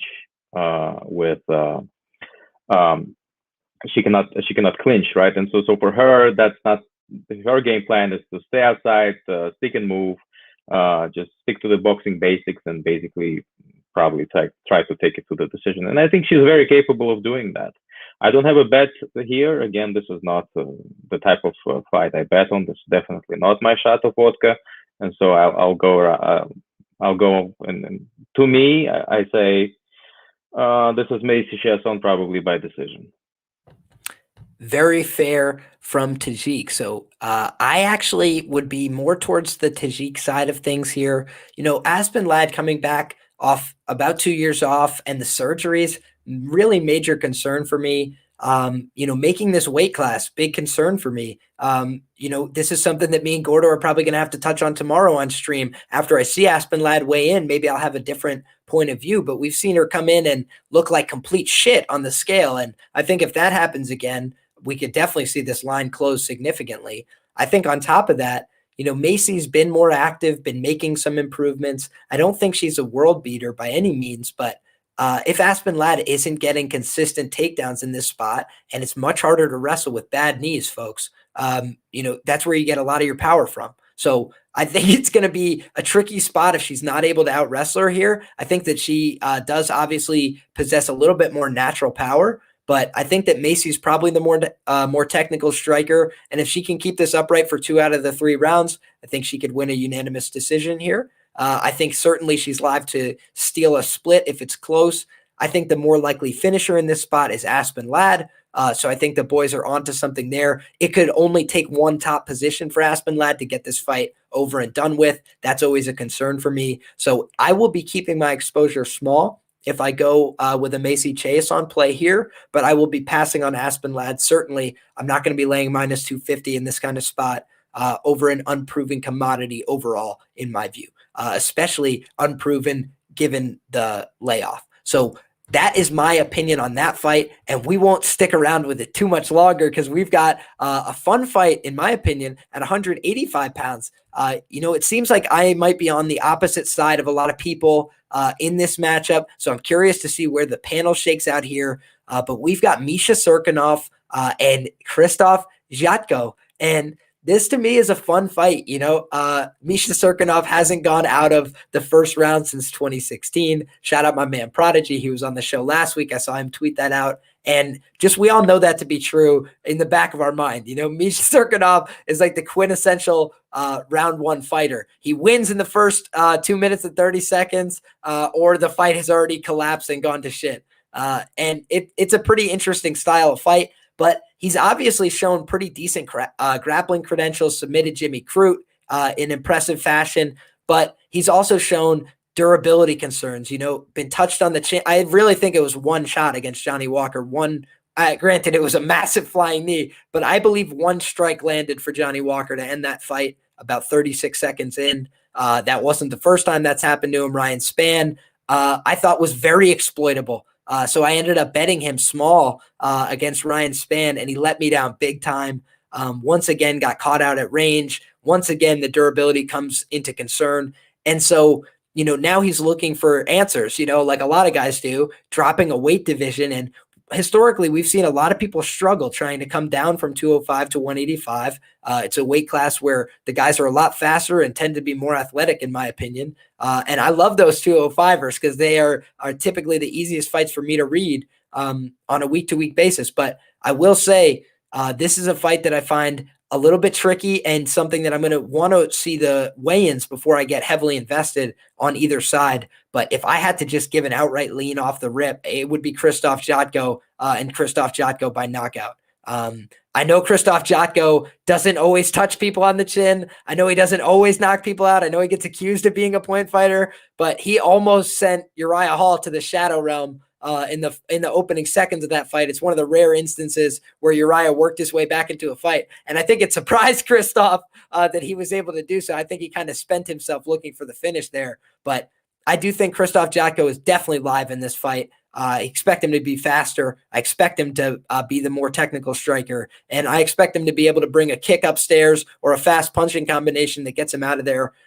So that's how I feel about this fight. I'm leaning towards the Jotko side. I'm curious to see where everybody else shakes out because I've heard everyone on Misha Serkinov that I've heard talk about this fight so far this week. And I could see it, but he's burned me in the past. I really think that dropping 20 pounds is not good for your durability either. And so maybe this is a better fit for him. Maybe it's a better weight class. Maybe he makes weight in conventional fashion and there's nothing to worry about.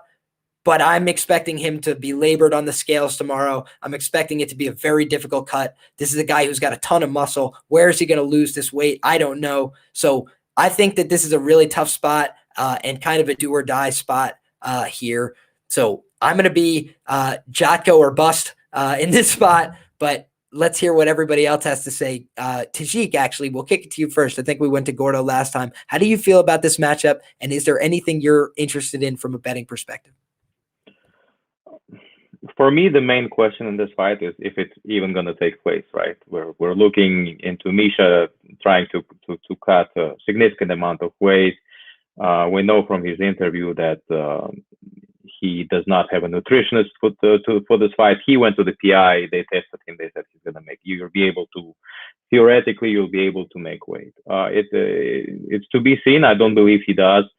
But I think what's also was interesting in his interviews, the fact that when they asked him why drop down, and he said, "I want to look a new challenge." Right? It's a very interesting response to me because at 205, he hasn't really achieved anything, right? I mean, he has notable wins, but in terms of maybe fighting for a title or making it to the top, we haven't seen that. So it's a very different kind of motivation. I think when they asked Jotko at the same time who is he, reminds him of his Jotko said that he reminds him of Eric Anders with jiu-jitsu, and I tend to agree with that in a way, but to me, I think Misha is also more like a Khalil Roundtree type of guy, right? We don't know which Misha is going to show up. He has a skill set, he has a power, he's a great grappler. But his mindset, right? His mental game is the one which, in my opinion, is lagging, irrespective of the weight class. So I don't have a bet here, to be honest with you. I don't. I make my bets later, and especially for this one, I don't want to place bet and then have it be voided. But if I were, I would go Jotko by finish. I think he understands that he needs to avoid the takedowns, I think he may be taken down, but I think he will get up. And then when he does, what happens then? And I think in a lot of instances, we've seen what happens when Misha's plan doesn't work. So I would say, I agree with you, Liam. I think it's a good take. I think we're going to go with Jotko by finish. I love it. I love it. And nothing makes me feel better than when the GOAT Tajik is on my side. Gerhard, are you rolling with us? Do you like that plus money figure on the other side? How do you feel about this fight? Yeah, I actually I like the favorite, and I always try to make an argument for a dog, but I think Krzysztof Jotko is just going to be a little too much for Misha Cirkunov. I think there's a lot of recency bias going into this line with Jotko coming off that loss to Sean Strickland, but I think he should be a bigger favorite, to be honest. That's going to be a tough weight cut for Misha Cirkunov. He was already a big light heavyweight. He's fucking muscular as hell. So it's like, for me, also, his average fight time is what? 4 minutes, I think. I think that's what I read. I can't exactly remember, but he's either kill or be killed. And as you mentioned, a majority of his fights are not going past the first round. Jotko can go off 15 minutes. He could piece you up for 15 minutes. His volume's pretty damn good. And yeah, I really like Jotko. I think he should be a bigger favorite in the spot. And I also don't mind the stab at inside the distance prop. Yeah, I don't know what the line is, but I do like the favorite. I was expecting Cirkunov to be the popular dog on this card, maybe giving me a better line on this, but it seems to have kind of stalemated, at least at my book. So I don't have an in the distance prop yet. I'm seeing Jotko inside the distance plus 175 is the best market price. You can get that on 5 Dimes. You can get that on DraftKings. Plus 170 is also available on Bet Rivers and Unibet. So a couple of plus money figures there. Anything below plus 170, I'm not really as interested in getting involved. And honestly, I don't think it's very likely that Jotko subs him. It's not outside the realm of possibility, but I think it's much more likely that Jotko finishes him with strikes. And looking at Jotko to win by KO or TKO, you can get that plus 210 number. So not a tremendous amount of difference, but something at least to keep in mind. I do think that's Jotko's most likely path to victory. I think Jotko by KO or decision, also an interesting enough look, but man, I do think Jotko is going to roll here. I think that the market's overrating Cirkunov, but we're going to have to wait and see how it plays out. That's why they don't do these fights on paper. Gordo, how do you feel about this fight, and where are you lining up? Well, first of all, I messed up. I am on the dog here. I am on Serkinov, but I bet him straight when I really should have bet him to finish. I think that Serkinov's biggest path to victory here is to finish. We know he has problems with durability, with cardio, with having that chin. With that chin issue being said, though, he's been knocked out by Glover, by Span, by Walker, guys who aren't Jotko. I'm not a big fan of Jotko. I think Jotko's a point fighter. I think that he doesn't excel really in anywhere. He's just well-rounded and good for him. And I think that if it hits the mat, I will give the edge to Serkinov. Serkinov's going to be the bigger guy in there. Obviously, again, we're doing the show tomorrow with the weight cut and everything. We're going to see how he looks at the weigh-ins because that's going to be a crucial part to this. But no, I did lock in a bet of Serkinov at plus 145. I did beat line movement there. However, I'm not happy with it because I should have bet inside the distance at plus 220. I do think that that even though he is dropping that weight class, that he will still be bigger and more powerful. I think that he has a clear advantage on the ground. I'm a big fan of Serkinov's ground game, but I just don't think he'll be able to be knocked out as easily as he was up top. Again, it does scare me. I think that the best spot of this entire fight is going to be the under 2.5 rounds. It's sitting at something like minus 150. That's not bad at all. I think that is a great price tag for this. I do think it finishes either testing out that glass chin of Serkinov or with Serkinov putting his Peruvian necktie to the test again. I think that his ground game is going to show off here. I do think he defeats Jotko, probably by submission, and I just wish I played him inside the distance instead, but I don't want to have the extra exposure on him with 2 bets. I'm just going to stick with the moneyline bet I have right now. I hear that for sure. And honestly, man, I think that the way to play it, if you are on the Serkinov side, is Serkinov by submission plus 333 right now on Bet Rivers and Unibet, plus 300, it looks like, on most of the rest of the market. I really think that, Serkinov's kind of sub or bust in this spot. Is it possible that he chin checks Jotko? I mean, I guess it's possible. He's a big guy. He does hit hard enough, but I really don't think he's a very calm and patient striker. He seems very uncomfortable on the feet every time he's there for prolonged minutes. So I think that he's really going to be looking to grapple proactively. And as we've seen at his fights, it's either I grapple proactively and I beat you, or I grapple proactively and you beat me. And I think that that to me means that the under 1.5 rounds at plus money is something I may get involved in as well. Last time I had money on the under for the Span and Serkinov fight, and then I had money on Serkinov, and I was like, why did you waste the profits betting on this guy to win? So I think that maybe the under would be a smart play here, but Jotko scares me, man. He's only recorded 2 knockdowns in the UFC. Sometimes he takes his time out there, and he might try and gas out Serkinov by putting a little bit of a slower pace on him over time. So we have to see how this fight plays out. Haven't locked in any official action yet, but I must say minus 145 on Jotko is very tempting to me. And maybe that's the hinge point for this fight. I talk about it on a lot of matchups where there's a certain number where above it, maybe you play the dog, and below it, maybe you look at that favorite. I think minus 145 and below is where I start looking at Jotko for a straight wager. So for whatever that's worth, if I do end up on him, I will let you guys know via Twitter. So go ahead and follow me there at LiamPicksFights if you haven't already. You can also find all my official plays on scoresandodds.com. Very grateful for them. Just got picked up as an expert writer for them. I'm also writing a main event preview for tomorrow morning for rotogrinders.com. So you're going to want to follow me on Twitter so you'll see all the work that I'm putting out over the course of this fight week. But with that being said, we're on to another fight where I'm interested in taking some action. We got Nico Price. We got Alex Oliveira. Very good matchup. Welterweight scrap. 2 guys that the UFC relies on for action fights. And I think that this is going to be a banger, boys. I think that it's unlikely that this fight sees the scorecards. I said that in the Michel Pereira fight as well. But I think that this is another one that's very live to finish. I thought that one was, seconds away from finishing a few times. Nico took that weird jumping backflip kick to the face, which I can't believe how the referee didn't stop that. It was such a clear and egregious foul. He's actually done that a few times, Michel Pereira, where he just stomps somebody on the face, despite the fact that it's against the rules. But he does his own thing in there. What are you going to say to the guy? He's going to do backflips and have fun. So we got 2 bangers in there. I think that this has fireworks written all over it, but we've also seen that Cowboy Oliveira has been slowing down a bit in recent years, in my opinion.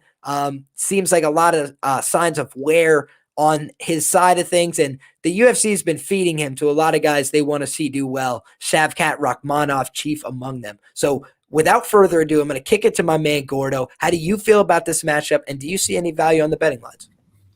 Well, first of all, I think that if Price did get the finish last time, or even got the draw, I do think that last round was a 10-8, even though I did have a Michel Pereira by decision ticket, so I was very happy about that. But no, I do think that if Price wins that last one, he's a much bigger favorite in this spot.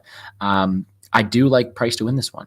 He is a guy who will always fight for your money. I think that the biggest part to take away from this one is Oliveira has looked to quit. I know you mentioned it earlier. He's been submitted twice in a row. You look at someone in Price is the complete opposite. He's going to fight to the final bell. He's going to be there the whole way through. And I love him for that. I mean, he's going to go out there. He's going to give it everything he's got. He's dangerous everywhere. I think he has a really good sneaky ground game, which is how Oliveira's lost his last couple of fights as well. But I think this one is going to be an absolute war. You have someone in Price who's going to be able to have that range as well. I do think that he's better on the feet, on the ground. And I was really surprised to see that minus 135 price tag a couple days ago. That is what I snagged Price at. I have a unit and a half at minus 135, which I'm really happy about. But I just think Price is able to bring it to him. I see maybe a round 3 sprinkle in there as well, because I do think that Oliveira is slowing down. He's showing that wear. He's getting older. He's been subbed. That last sub, he was subbed pretty easily.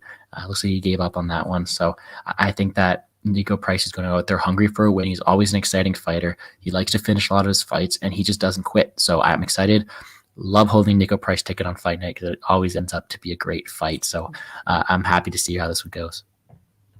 Yeah, man, and I'm right there with you. I had a Niko Price ticket last time against Michel Pereira, and even in the loss, I believe I had that at a pretty significant plus figure, and it was a small ticket. I think I had maybe 0.4 units at plus 170 or something, and I thought he gave an honest attempt for my money in a fight where he was at big athletic deficits, I thought. So, if he hadn't been fouled in that spot, I feel like he was a little bit more live. He seemed dazed and confused for the rest of that round, but he's such a gangster. He just kept fighting through it. Would never be the one to stop and complain to a referee or anything like that. What a likable guy is Niko Price. But we kick it to my man Gerhardt. Are you on the favorite here? Do you like Niko Price, or are you on the underdog here? Do you think Cowboy Oliveira's got a shot? Yeah, I'm actually, again, like similar to the Shanna Young fight, I'm going to buy back. I'm going to buy back on Alex Oliveira in this spot. I think Niko Price is getting kind of steamed here. He's getting a lot of love for a guy who has a negative striking defense. He's getting outstriked in a lot of his fights. He doesn't really move his head off the center line. I don't know. I like Alex Oliveira in the spot. I think his biggest threat is on the mat. I think he quits whenever he gets submitted. I think he's, everybody's capable of getting knocked down. I think he could get knocked down in the spot, but man, I don't agree with these lines. I like the opener a lot better at minus 110. I want to see where this line goes, though. I see a lot of love for Niko and kind of like the dog in the spot. I think the line speaks volumes. I hear you for sure, my man. And the only thing that really concerns me there is just that I was looking at the striking statistics, and Cowboy Oliveira does have a higher opponent knockdown rate than Niko Price. So I think that Niko's durability has held up just a little bit better historically, and he has been in there with a very high level of competition. Less people forget he was very close, I thought, to going to the cards in a close fight with Vicente Luque, who has emerged as one of the top contenders in the division. So I do think that Niko Price has shown legitimate upside, and Cowboy Oliveira hasn't been showing up like himself. But I want to just give credence to what Gerhardt's saying and mention the fact that, I have thought about backing Oliveira at various points when I looked at this fight, just because he has shown that grappling and wrestling upside in the past that's troubled Niko just a little bit. But I think that ultimately the fighter who's been making more improvements, and like you talked about before, Gerhardt, in terms of trajectory, that's why I like Niko Price in this spot. But I certainly think that the line is getting a little bit away from him now, where I think it's being priced appropriately. Whereas I think before there might have been some value on Niko Price. But we're going to kick it over to my man Gordo. We've gotten all jumbled up. So we're going to Tajik? You already got – all right. We got all jumbled, but Tajik, you're up next, my man. Appreciate you. I don't have an interest in betting this fight. I don't think highly of either of the fighters, to be honest with you. I mean, they're at the tail end probably of their career, and we're going to see one of them probably, if it's Alex, if he loses this fight, he's gonna get cut, right? I mean, both of these fighters bring about 26 children. That's a lot of children on both sides. I think this is pretty interesting. Um, what else is the highlight of this fight? I don't know. I think it's gonna go to a very tactical fight. I think Alex is gonna. I think it goes to decision, in my opinion, and I think it's going to be very close. It's going to be somewhat of a really greasy split decision. Alex Oliveira. There you go. But I don't have a bet here. And it's tough to bet Nico because the last time Nico won was in 2019, 2 years ago. James Vick. I mean, that's it's been a while since he won a fight. So, but if you're betting this fight, please, if there's a way to pull your money out and just donate it to charity. I mean, there's no need to bet on this fight. Like there's absolutely no reason to do that. Just avoid, stay away. Yeah, that's all I have to say about it.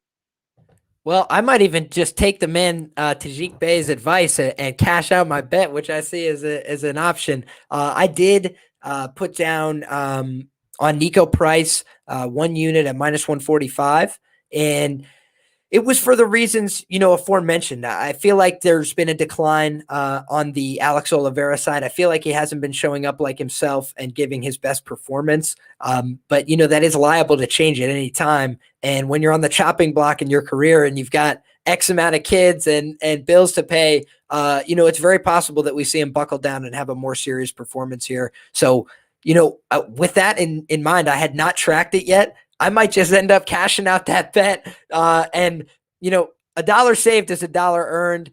Sometimes we get out ahead of our skis here. And I'll be honest, I haven't revisited much of the Cowboy Oliveira tape, just his most recent fights. So that's going to be a fight I dive back into before I have any official tracked action, certainly. And while the option's there, probably going to cash out that bet on Nico Price and reattack the board. Maybe that sneaky play on fight goes the distance. I think that's really interesting that you feel that way because fight doesn't go to decision -200 most of the places market wide. You can get fight goes to decision right now on Bet Online at +180. So maybe that's a sneaky way to play this fight. But, the smartest thing to do overall is probably to pass on this fight. Dog or pass if you're rolling with my man Gerhardt. So appreciate you guys. We had a diverse lineup of opinions on this fight. I think it should be a banger, should be good fun, but we might see a tactical war because both these guys look to be fighting for their job and their opportunity. I will just say that Nico Price strikes me as a guy who really wants to be great. Whether or not he has that potential in him, I don't think so because of his athleticism, but I do think he's going to be working harder to make improvements on a day-to-day basis than Oliveira, who has always struck me as a bit of a wild man, a bit of a partier, seems to be doing his own thing. Always a crazy news story out of Brazil once a year about this guy. So I think it should be an interesting fight. Maybe the Brazilian Cowboy rides once again, but we've got Kevin Holland. Big Mouth is back. And Big Mouth has been giving me free paper over and over in some of these matchups with the wrestlers. Everybody hates on my man Derek Brunson, and I just cash ticket after ticket on him. BW Wrestling, shout out Gibbs Gang. But my man Derek Brunson, Blonde Brunson, had to put the beat down on Kevin Holland. Marvin Vittori took the game plan, ran with it as well. So Kevin has been in Hendricks stand, according to him, getting better at his wrestling with Johnny Hendricks.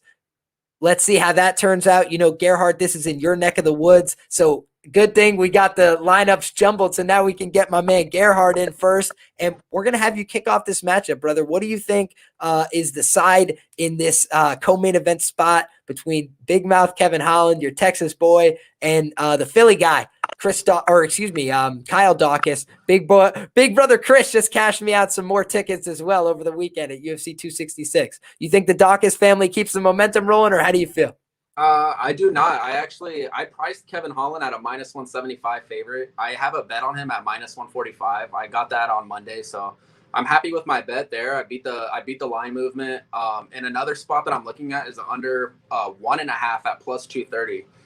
I know Daukaus has shown to be durable, but I like this fight for Kevin Holland. Not only has he been addressing his takedown defense, and I don't say that, you know, because Kyle Daukaus is some supreme. He's really not the best wrestler, in my opinion. That's my opinion. But I'm saying that because his striking is already there. He's kind of becoming a better package of a martial artist. He also signed a new fight deal, so I think he's a little bit more motivated to get a finish. And he's also coming off of 2 5-round fights that, mind you, went the distance. So I think Kevin Holland has every tool in this spot to win in the first round. That's kind of just how I see it happening. I know a lot of people are thinking that Kyle Daukaus is quite durable, which he is. But again, he got cracked by a Brennan Allen, who I don't think at the time was training at Sanford MMA.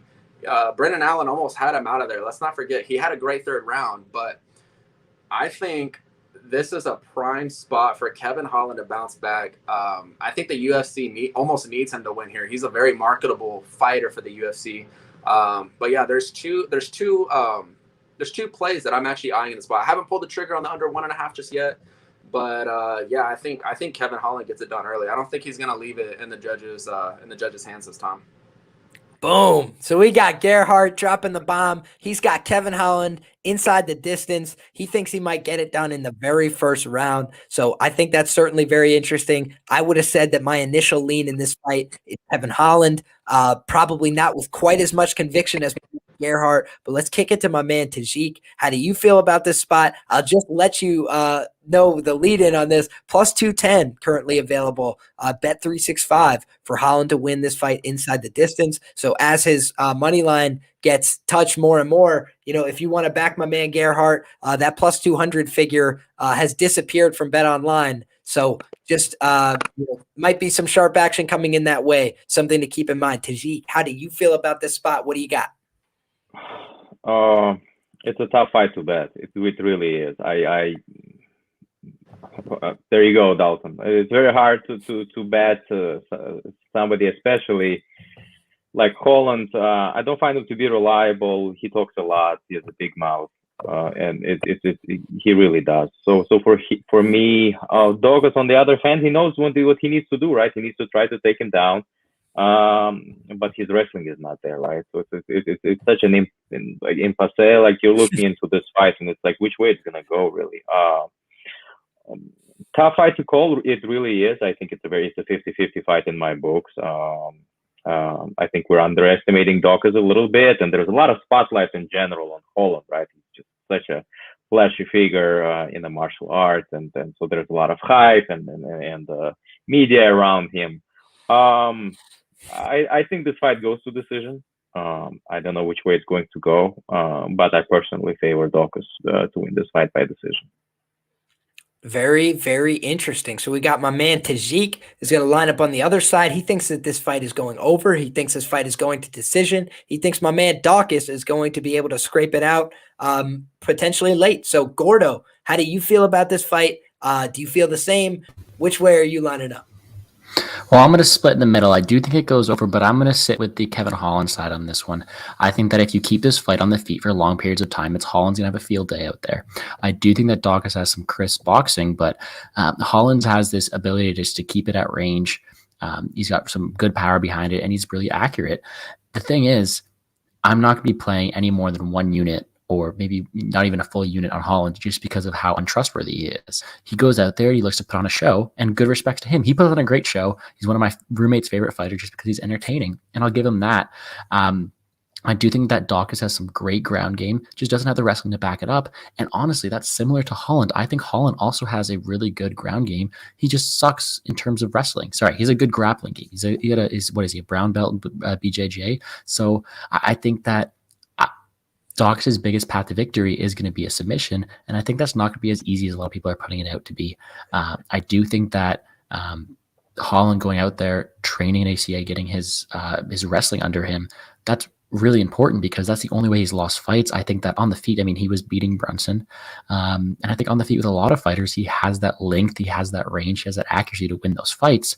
So I think that he's going to be able to stuff these takedowns. If it gets to a ground, it might be a bit dicey, but I think that it's going to be Holland all day. And I think that if it does stay on the feet, he's going to look a lot better than a minus 160 favorite. So I'm here with Holland. I have played it. I played him straight, just a single unit with another NFL play.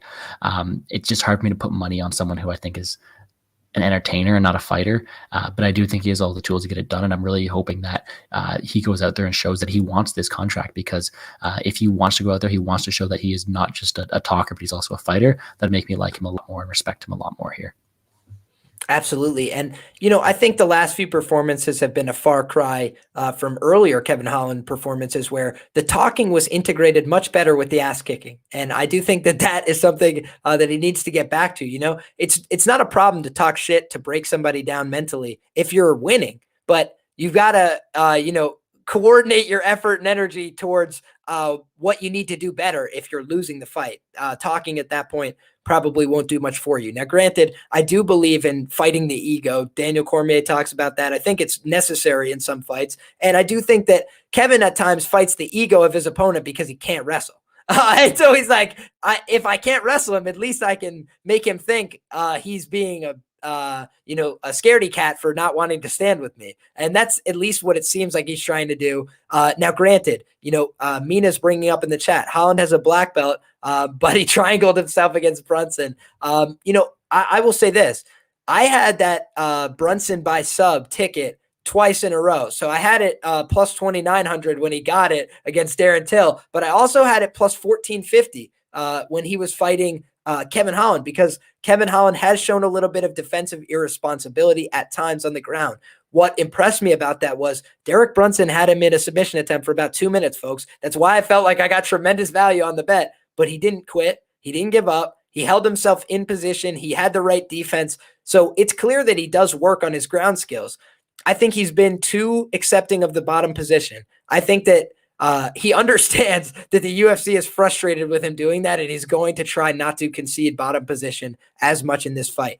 But I think that the concern on the Kevin Holland side for me, I think if you're like Gerhardt and you think he's going to get it done early, that makes a ton of sense to me. But my concern is Kevin Holland has shown more than once his cardio starts to drop off a little bit as these fights go on. Granted, he's also shown an ability to go 5 rounds, which he held up over 5 rounds when he did go. But the Darren Stewart fight, guys, is embarrassing in retrospect. Like, Darren Stewart has not looked good wrestling or grappling anybody else really for sustained minutes. And he got a 10-8 round in the 3rd round against Kevin Holland because of fatigue. So Kevin keeps himself very active. I think that might have been part of the problem in that fight, but it's something I'm keeping my eye on. I think Gordo makes a great point that we should be limiting exposure here. I also want to say, I've heard a lot of people talk about him going to AKA. That was very short-lived. He went to AKA for about 10 days. And then he was like, I think I'm going back to Texas.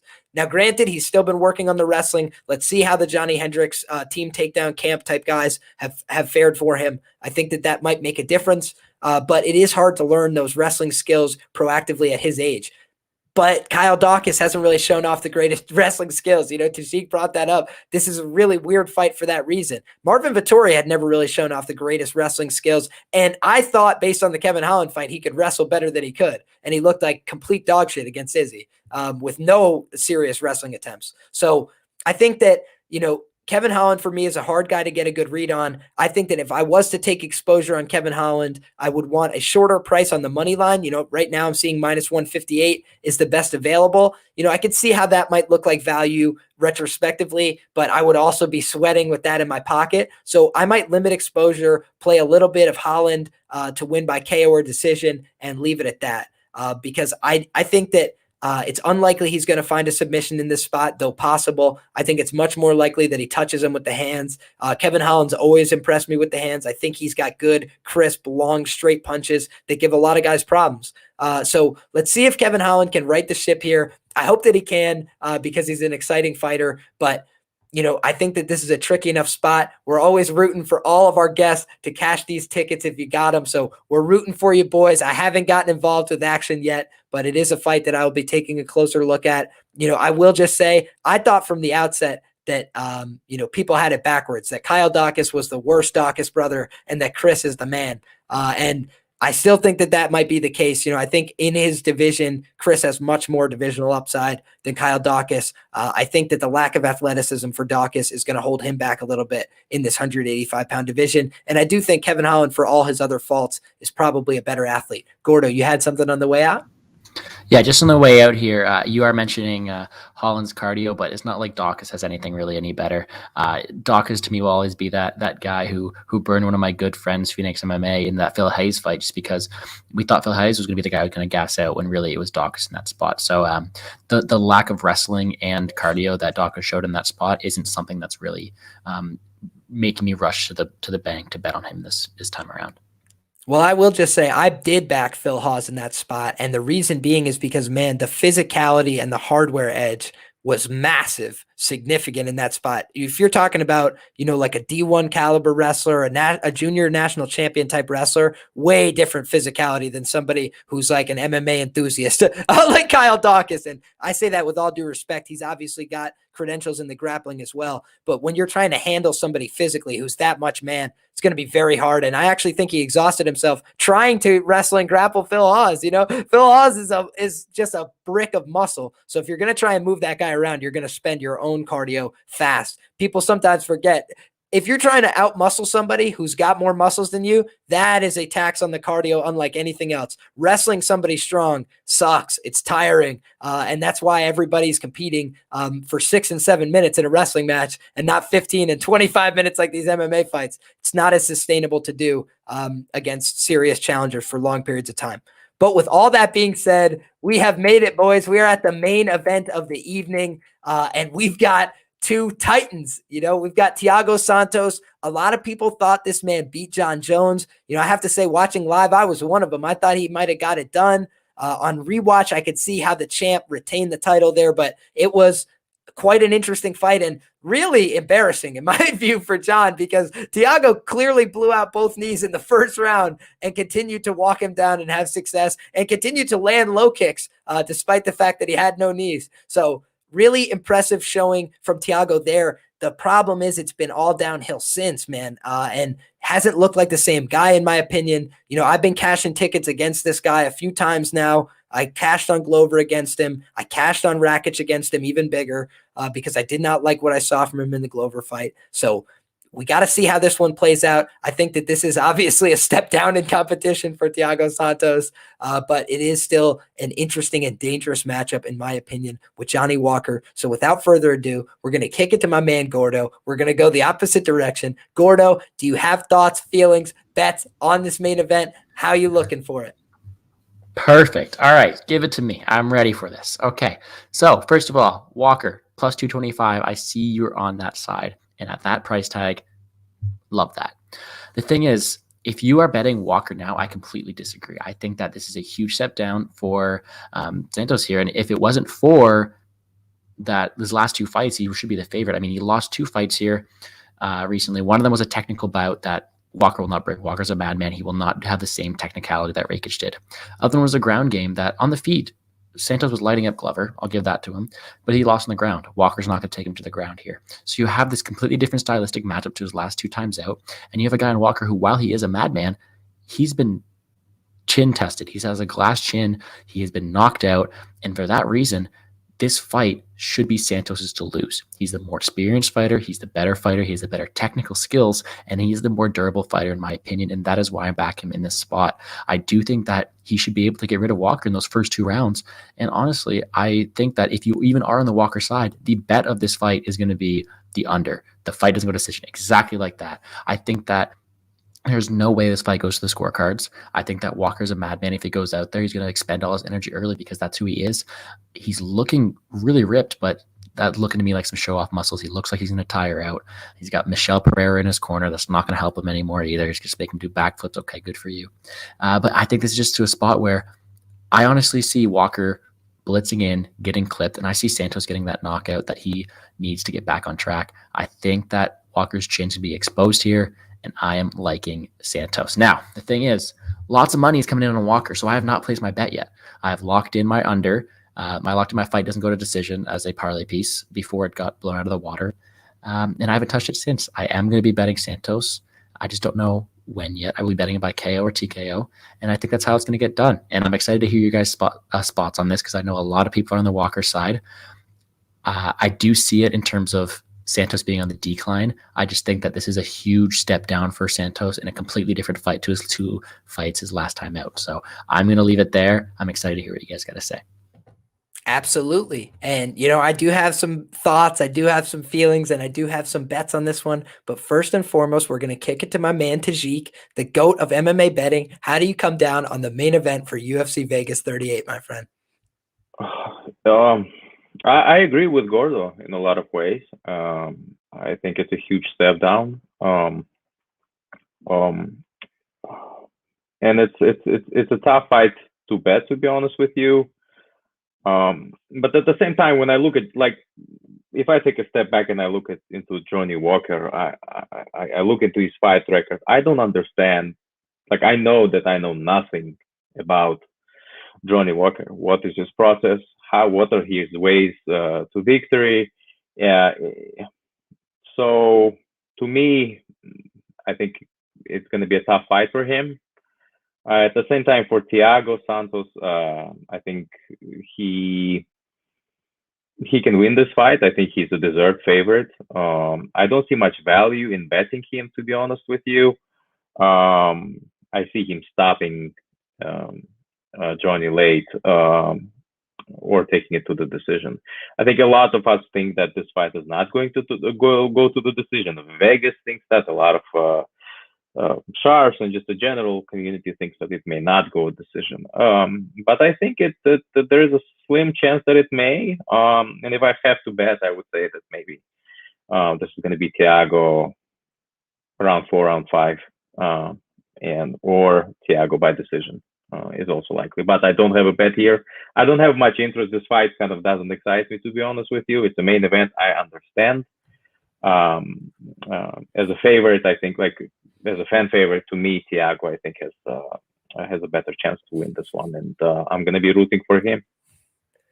Understood for sure. And, you know, this is one that I'm going to have a contrarian take on, and obviously Gerhardt's going to have a chance to air his opinion on this fight as well. We lost him briefly, but, you know, I'm gonna break down my action on this fight. You know, I do disagree just ever so slightly, Tajik, and here's why.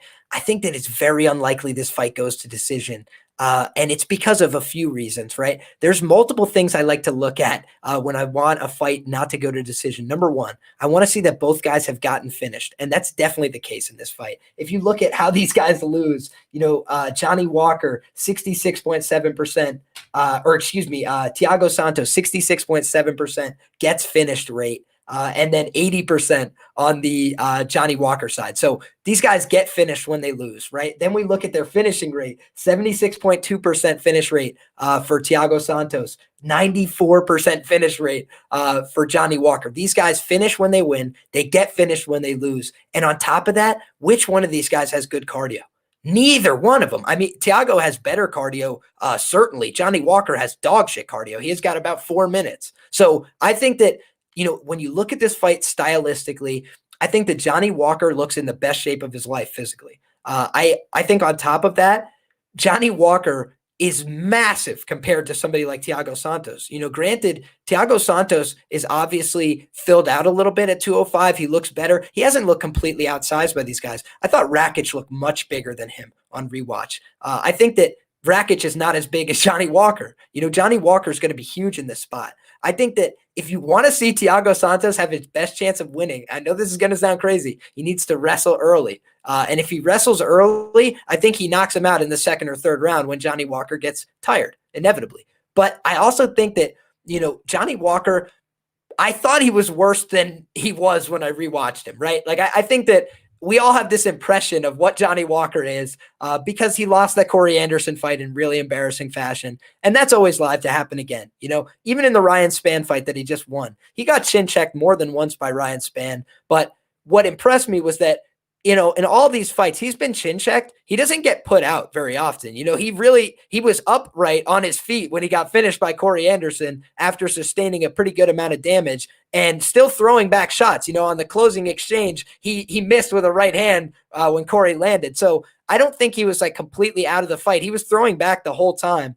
And on top of that, I see Johnny Walker as a guy who's really, really dangerous in that opening round, but he's also he's kind of got weird, sneaky skills from everywhere, man. Nikita Krylov, I thought once it got to the ground was just going to submit him, with relative ease. Instead, Nikita Krylov ends up getting swept a couple times, and it was really from mistakes from Walker positionally that led to him losing position. He was in the mount and got bucked back into full guard against Nikita Krylov. So I think that, Johnny Walker's trained all over the place, never really with great consistency. It looks like he's in the best shape of his life and career and taking his career more seriously. He was a very young man with a lot of knockout wins early, probably wasn't taking that strength and conditioning or the nutrition at all seriously. I think that he's going to be now. I think that Johnny Walker, talk about trajectories, man.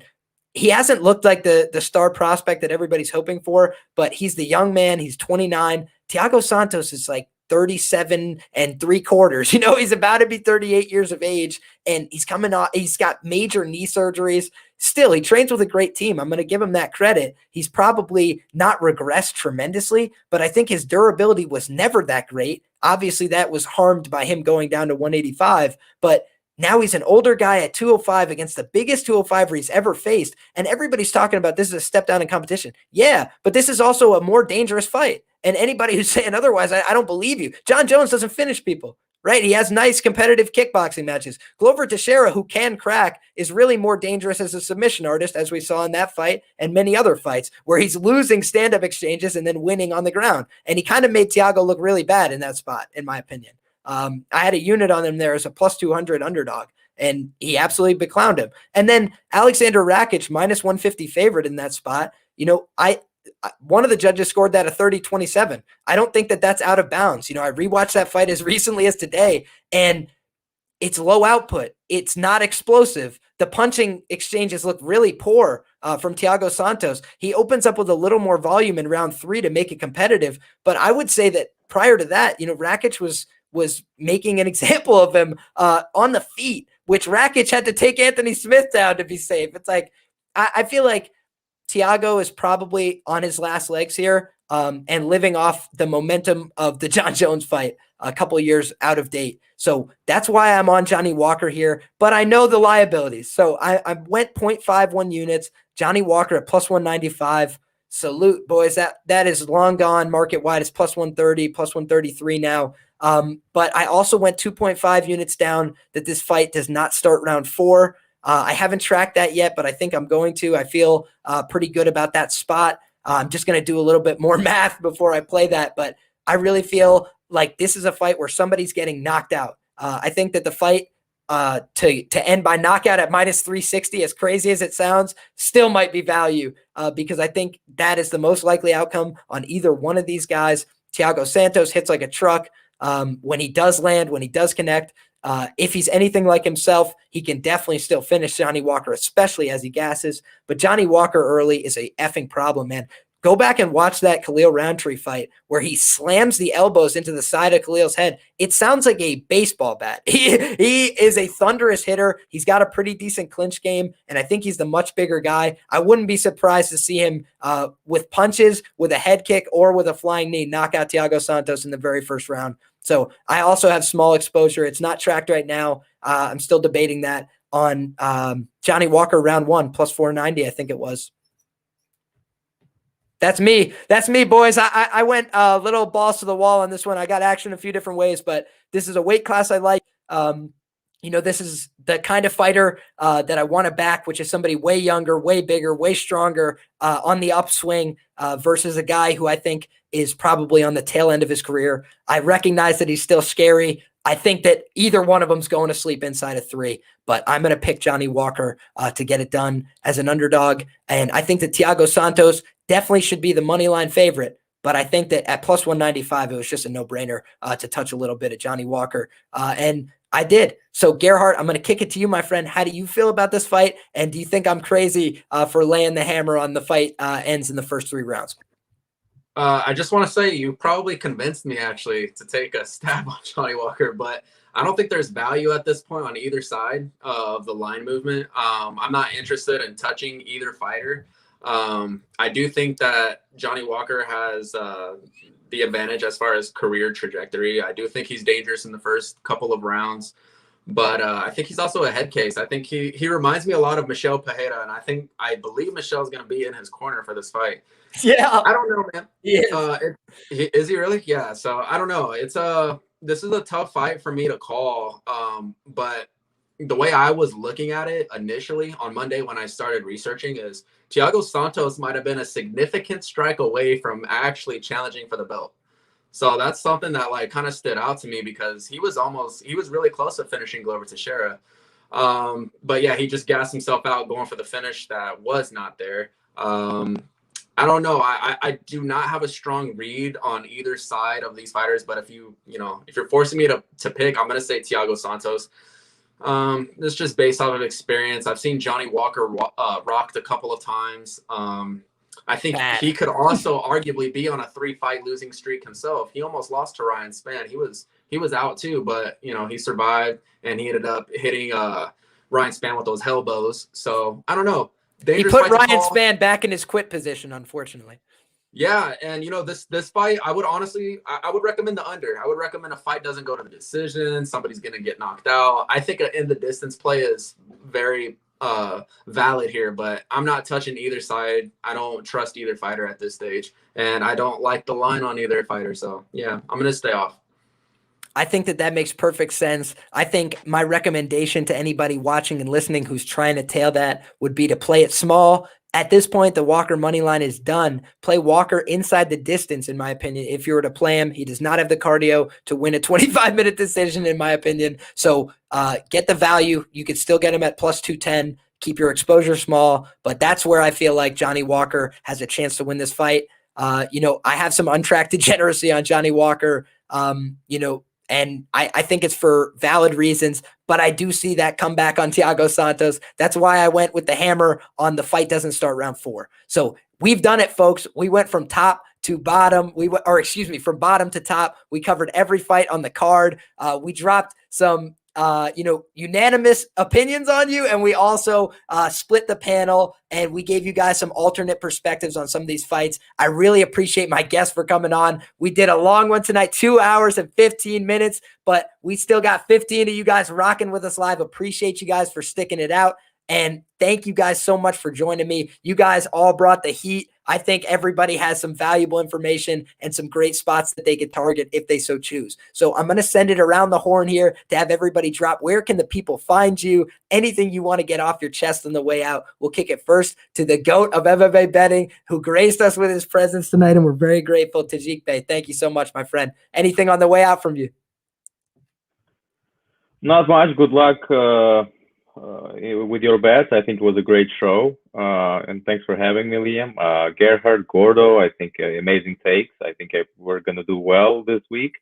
You can find me on Twitter. I'm available at Tajik Bey on Twitter if you want to follow me. If not, sure. Yeah, that's all I have. Appreciate that for sure. And Tajik Bey, we really loved having you, man. I thought you brought the heat today, and you are always welcome on the show, brother. It's great to have you as a friend of the program. So, Gordo, my man, I know that we will be going live tomorrow after we see these weigh-ins, and we will be breaking it down even further in depth for the people for DFS as well. But let them know all the places they can find you, my friend. Thank you so much for being here. No, thank you again for having me on. It's been a pleasure. You can find me at Gordo Gambles on Twitter, and then my YouTube is going to be at Plays Fade Sports. I dropped my DFS video yesterday, and like you said, we're doing another video tomorrow. If any of you guys want to join me and Liam, Tajik, Gerhardt, be more than welcome to. You can know where to find me. You can join us, talk to some DFS action. But no, I appreciate you having me on. Good luck to everybody tomorrow, and yeah, let's make some money, guys.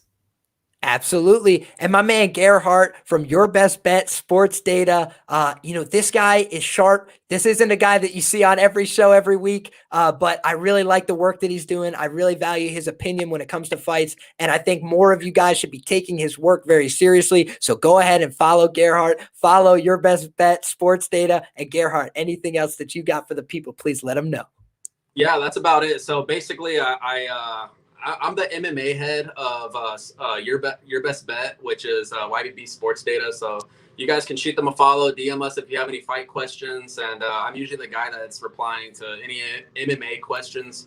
But yeah, that's about it. Thank you for having me on the show. It was really fun. Awesome, man. I'm glad that you enjoyed it. And I believe this was the first time for you. I just want to say on the way out, you absolutely killed it, did a great job. So thank you to all my guests. I had a phenomenal time, as I do each and every week. You guys know that I'm here.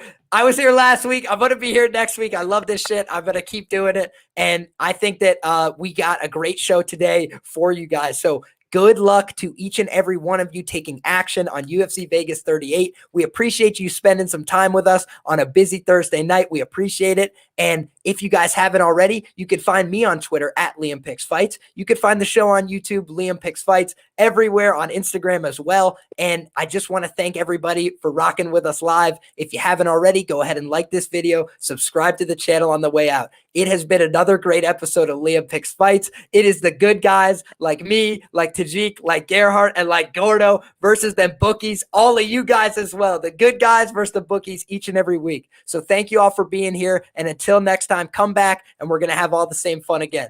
Take care, everybody.